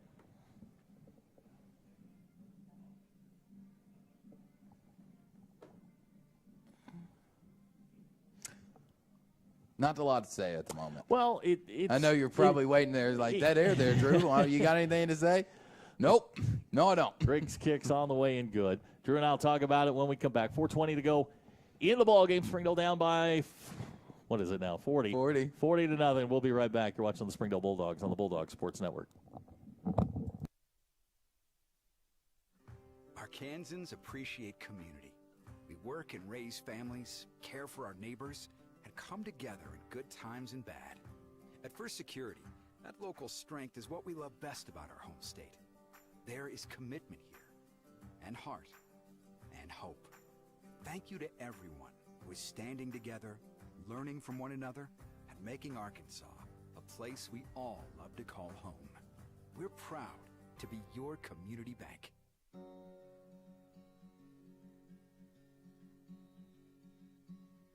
Hometown. 4:20 to go in the ball game. Captain Stubing, our director tonight, just started yelling at me for misidentifying players, and I apologize. My eyesight is not what it used to be. Getting old, well, folks. It wasn't his any players. No, it's her brother. It was her brother. It wasn't just anybody. I couldn't miss somebody who had nothing to do with any of this. Exactly. Yeah, I had to miss her brother. That's my fault. Won't happen again, I promise. Buxton's kick's going to go through the end zone. So, once the ball is snapped, we should get a running clock here, and that when it will go quick. So we'll spin this forward. Next week, Springdale's going to go over to Harbor for the annual Battle of Springdale. It'll be two teams kind of in desperate straits here. Definitely in need of a win. Harbor's going to, if they hold on today, it'll be 1-4, 1-1 in conference play. Springdale will be 1-4, 1-1 in conference play. That's it's a huge game. It's always a big game, big crowd, lots of energy in the stadium. So it'll be fun. And with both teams having the one win, a lot on the line. And we'll be playoff implications. If I'm guessing right, Travis Sherman, our director over there, he'll have us on the air at about 6 o'clock. We'll have an entire pregame show as Davon gets the ball. He'll get maybe 2 on the play. And it'll be a celebration of the city of Springdale and their football teams, and we'll see some familiar faces. I get to see my guy Donald Tucker, and get to spend the evening with those guys. And it'll be a huge game for Springdale, for Harbor. Both teams need that second win. I mean, we've talked about it when we kicked off tonight. 2 wins probably gets you into the playoffs, and for both these teams, you're jockeying for playoff position. Yeah, you are, and you're just trying to stay alive at this point. Terrible loss tonight, but there, like I said, score says 40-0. You got a running clock here, 3.5 minutes to go, but there are still positive things that you can take. Well, 8 away minutes from ago, it. this is it's 19-0. Yeah, I mean, Bentonville West put 21 points on the board here in the fourth quarter. And, Springdale you shut them out in the third quarter. Yeah, I mean, and you dominated the third quarter. I mean, defensively, Springdale's defense, turned them over, stopped them on downs. I mean, the defense was right there giving you opportunities. The offense just couldn't cash in. Clock moving, 3:15 to go. Springdale facing a 3rd down and 5. Landon's in the shotgun. They're going to take it, and he might get he probably got a yard or two out of it. And with short, 3 minutes to go here, I mean, I think you got to go. It doesn't look like they're going to send the punt team on. If you considered going for it the last time around, you're probably going to consider doing it here. Just try something out. Yep. So, because, I mean, honestly, you're sitting at 2:45. Time they get the ball back, clock's still running. They could probably knee it out. Might be a little close. Pistol set, 4th down, 2 yards to go. Line to make the 30-yard line. Here's Davon straight ahead, trying to get north. Can't do it, and Bentonville West is going to get the football back at the 28-yard line. And the clock's going to continue to run here. And if you're Brian Pratt here, you take a knee and you get out of here. But he has been known. But you're Brian Pratt. So this is what he does. He's got a running clock, so he can really try anything he wants. I am almost certain that they will take a shot here at some point. That's just the way that they are. With 2:03 to go here in the ball game. So 1st down 10. Herndon, the running back. They'll give it to him straight ahead. Springdale's got him wrapped up. Nick Thompson making contact there. Caden Spencer, Zach Turner, all there to make the stop. Springdale going to fall to 1-4 on the year, 1-1 in conference play, and that's really all that matters. You're 500 in conference play. And they've got big games coming up. I mean, games that winnable games. They've got some ones, and games that they're going to need coming up here. Again, 2 wins probably gets you into the playoffs. Southside, is in that mix. Rogers is in that mix. 1:20 to go here. Play clock is at 12. I'm tell you, I've never seen Brian take his foot off the gas. I'm actually kind of in shock. This is Downing. Downing's going to keep it, and he's going to get out to the 25-yard line. Gunnar Corneliuson's going to knock him down there. And we'll need about one more play, and that should do it. Yeah, it's going to be 3rd down. Do you go ahead and just knee it? I mean, it is 3rd down. I would think so. You probably run this thing down to about 10 seconds, take a knee, and get out of here. I mean, that should be the last play of the ball game. I mean, you run this down to 10 seconds, we're looking at 35s, So yeah, they're in no hurry to do anything. Downing just standing there. They're going to let this thing go under 40 seconds, and they'll probably snap it with 10.